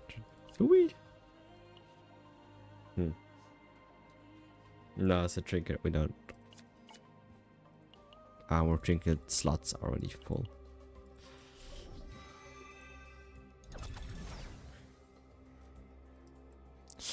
Let's remove No card. I don't think. I guess Frozen Fist then. Don't need it.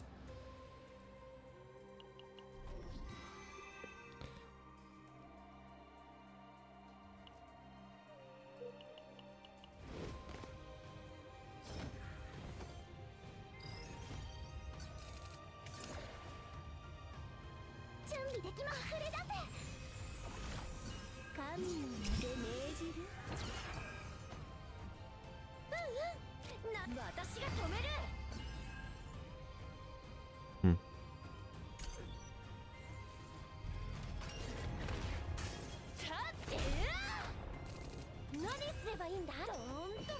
Okay, this one is good. Let's use this one. Olia's EP will be there. Exactly.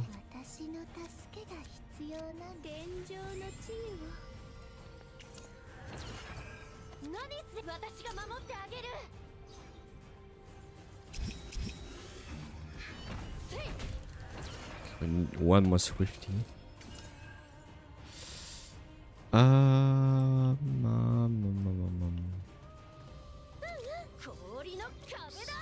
So many skills that cost nothing.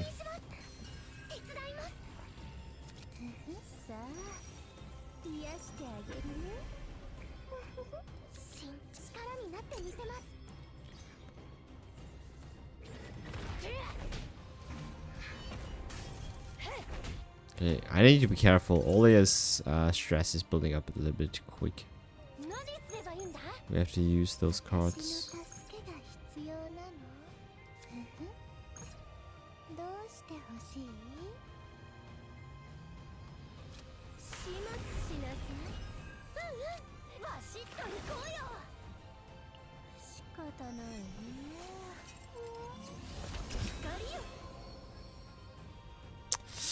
What? Alright, so this is one of the bugs that I was talking about that can happen. And good that I've actually caught it on camera. So sometimes when you use her ult, this should stack. We have 3 Swifty 2 on our hand, but they don't merge. So this is definitely wrong.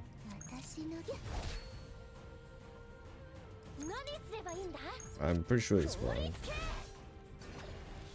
And Olia's almost stressed out, so we might have to use this one early. Maybe one round.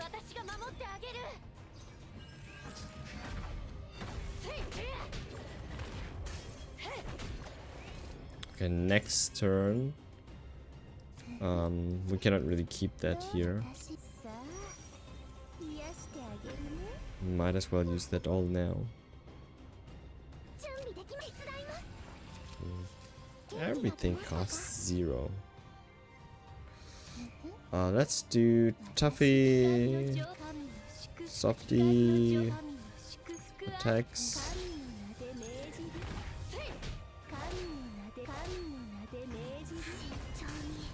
Alright, there we are.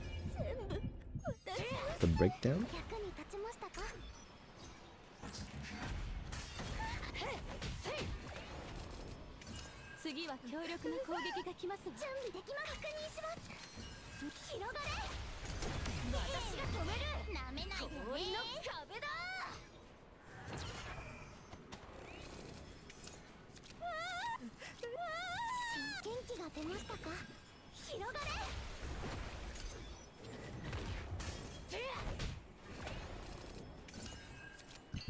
Alright, cover. Nice.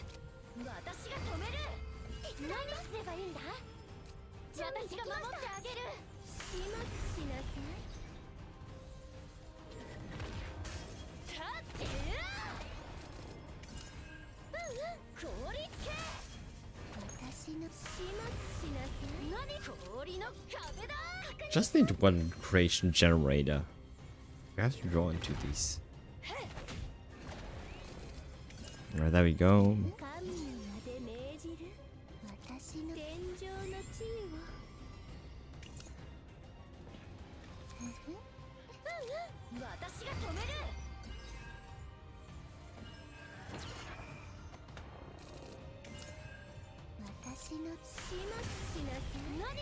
が守ってあげる。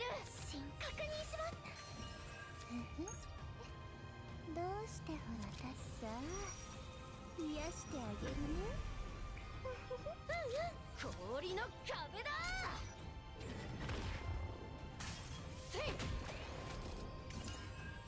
準備できま。元気が出ましたか。氷つけ。 Hey, that's also possible. So, take it.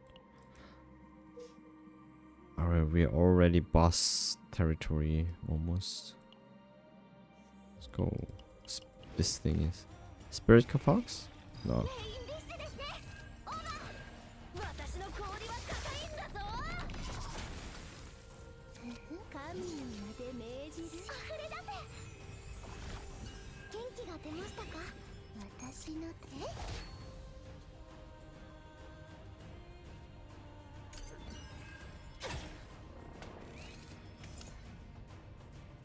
準備でき。確認します。慎重に手伝います。私が守ってあげる。いや。仕方ないね。光よ。天井の地位を。私の助け。 Growth Axle is so OP. 氷の壁だ。どうしてほしい。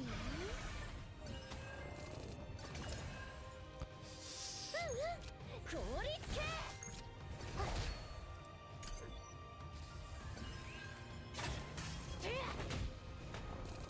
何すればいいんだ。どーんと任せて。私さあ癒してあげるね。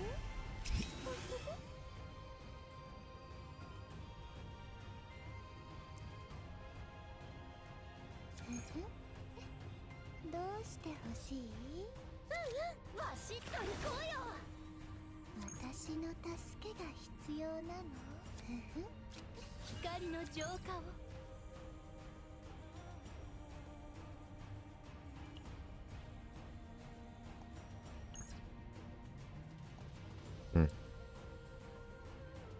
私神の名で命じる。見事な攻撃でした。 That was a crit.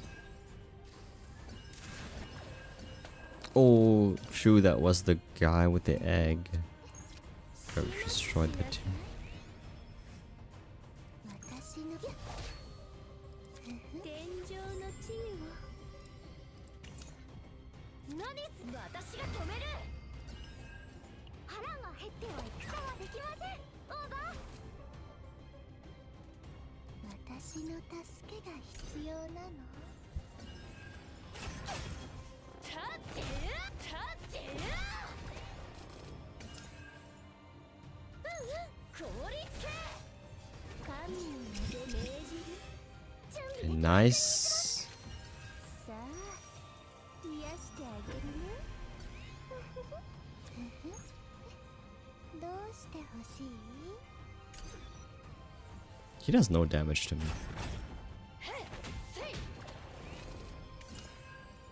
私の助け。始末しなさい。私のどうしてほしい。元気が出ましたか。私が守ってあげる。できました。手伝います。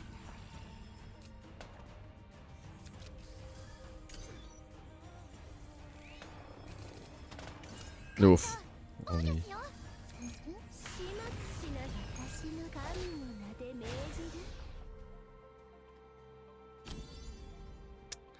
Elemental Phoenix. Exhaust. 2 resolve. Shield equal to the amount of lost HP. Huh.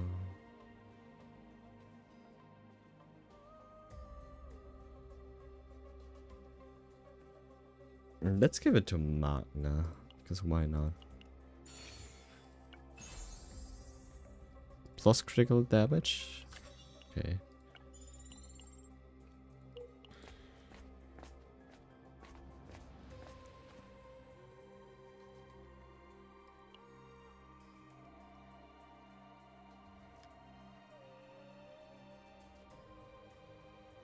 On heal or recover. Fixed damage to all enemies equal to 25% of heal amount. It's kind of good. Let's do the countering thing. Decrease health by 10%. Repeat.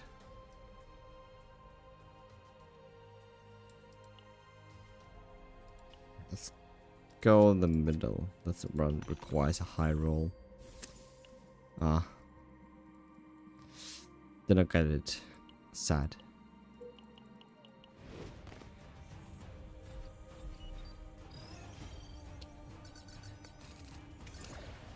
Nice. 神の名で命じ仕方ないね。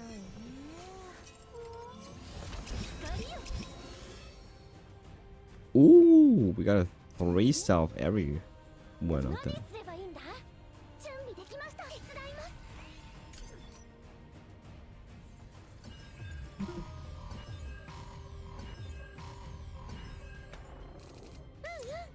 私の氷は高いんだぞ。私さ、癒してあげるね。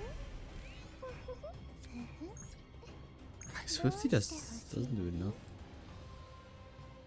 私の助けが必要なの？何すればいいんだ？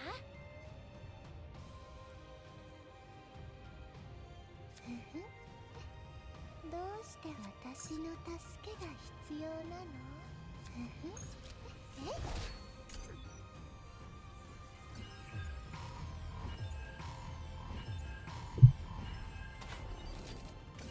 ちょっと危険です。私の助けが必要なの？始末しなさい。 Okay, big damage is incoming here. 確認します。 See if I can take one down. I don't think so.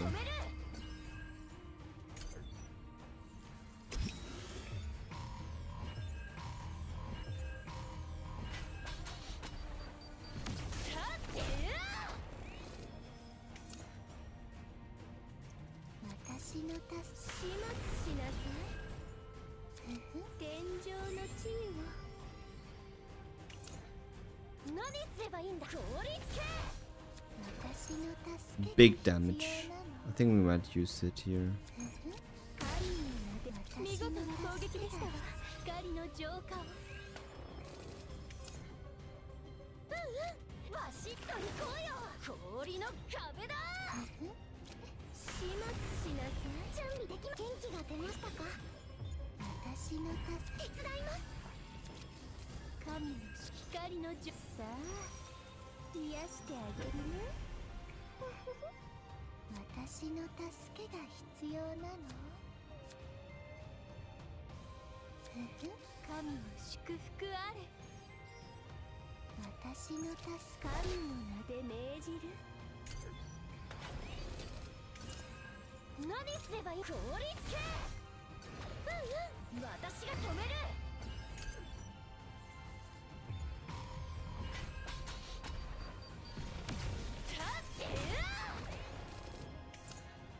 どーんと任せて。始末しなさい。確認します。私が守ってあげる。 This guy doesn't die.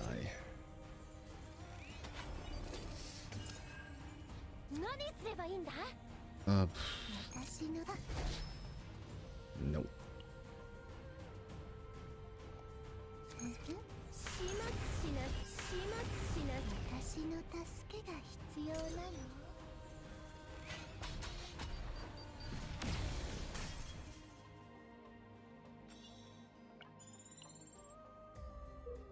Okay. This is the last note before the boss. We had Crimson Sword here. Looking for Gearback specifically and see if we can get it.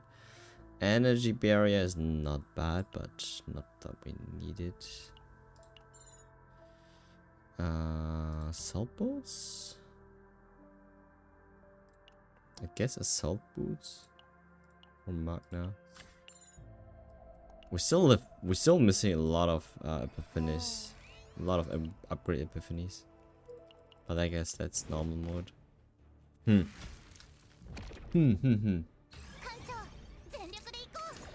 What does this thing do? Okay. Yeah, let's do this. 準備できます Upgrades. バシッと行こうよ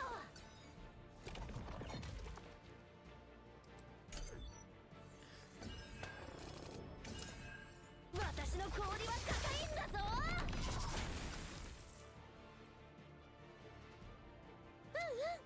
何でも言ってくれよな腹が減っては戦はできません Audio?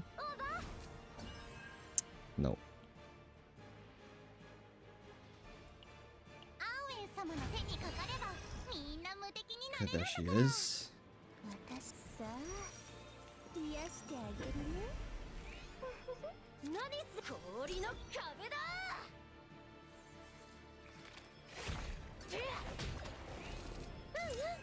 なんどんと任せてどうして私の助け始末しなさい元気が出ましたか私の Oh my god, that was a big upgrade. That's because of 150. Or multiple creatures there. 私の天井の地位を始末しなさい確認します私の助けが必要な準備でき手伝います We could go big damage on this guy. On this boss. ここどこちょっと危険です始末しなさい何私が守ってあげる私のどうしてほしい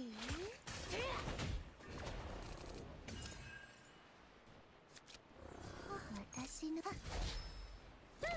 私が止める神の名で命じる Nice. 私の助けが必要なの 250. We can build.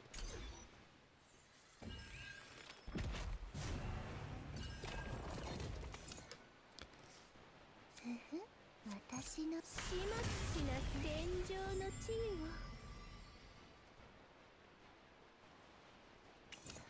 を Oof. Big damage. さあ癒してあげるね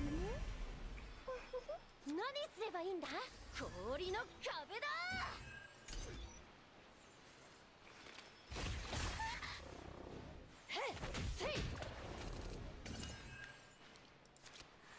逃げても何も変わりません Alright. I think we can... No, we're not using this. Already have all the under rotation. 何でも言って Shield does help. This is big shield. 私が守ってあげる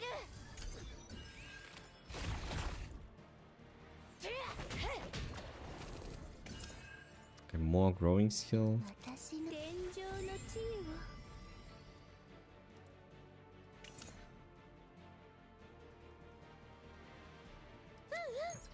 効率系どう私の助けが必要なの Big. 私の光の浄化を Tuffy.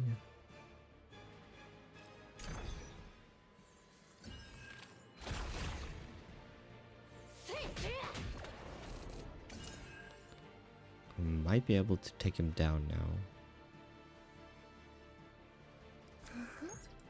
始末しなさ始末しなさ私の助け Yeah. が必要神の祝福あれ私の助け 4,000 damage. 何す氷の壁だ私が止める神の名で神の名で命じ 4,000 crit. ご苦労様 Okay. Oh, we can growing. We copy growing creature here. This one is good. Golden equipment, masks of flame or starlit cloak, both epic items. Increase damage dealt to vulnerable targets by 20%. That is a Magna thing. Minus 10% damage one per turn. Actually, all of them are good. But I guess give this a Magna or Aulia. I think this giving this one to all is actually good. But she always pairs then with someone who that deals vulnerable to the target. This is also more offense too. Cloud walking shoot. I don't need this. Get some chaos loot. Fine. Alright, we made it.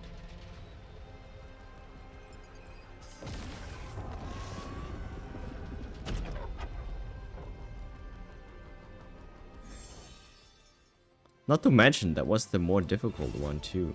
Zero system. 大したことなかったね。じゃあ一眠りしようかな。 Nice.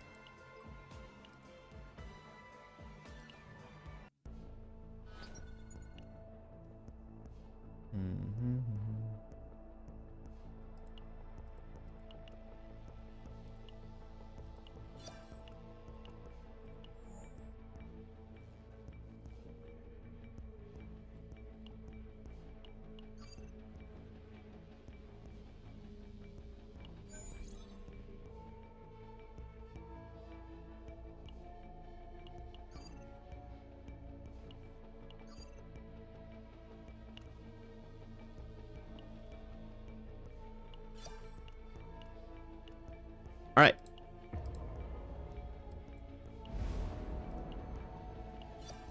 All right. That is it for now and today. I am streaming. I was streaming a little bit longer than usual. Or that I at least intended to. So I'm going to continue tomorrow with a more CZN, and then we will dive deep into Uma Musume for the rest of the week, because we have a lot of more things going on there.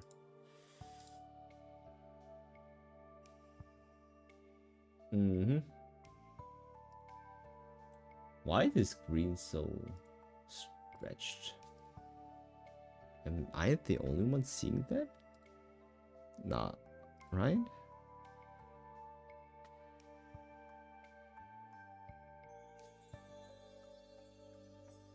Oh no, it's fine. On YouTube it's fine. For some reason on my OBS, the screen is squished. Anyway, well, see you around. Thanks for coming and watching. So we will do more CZN tomorrow. And then, I don't know. I think we might be hitting 50 this week for sure. For sure. And then we actually have more... yeah, we can actually go level 60 and then see how strong we can build our combatants to, and see where the upper limit is. I think the first showcase I'm going to do is probably about Renoa, because I get to play her quite a lot. She has her potentials almost, I wouldn't say max, but as high as it can get. Right, everything else requires promotion, so this is also kind of expensive to build. Yep. And then some memory frags as well. We gotta do that. Alright, with that being said, yep. Yeah, alright, then see you tomorrow, and then eventually whenever you want to come and watch. Have a fun day, and for you, yeah, good morning, good day, and for some, good night, evening, and have a good rest. See you, bye bye.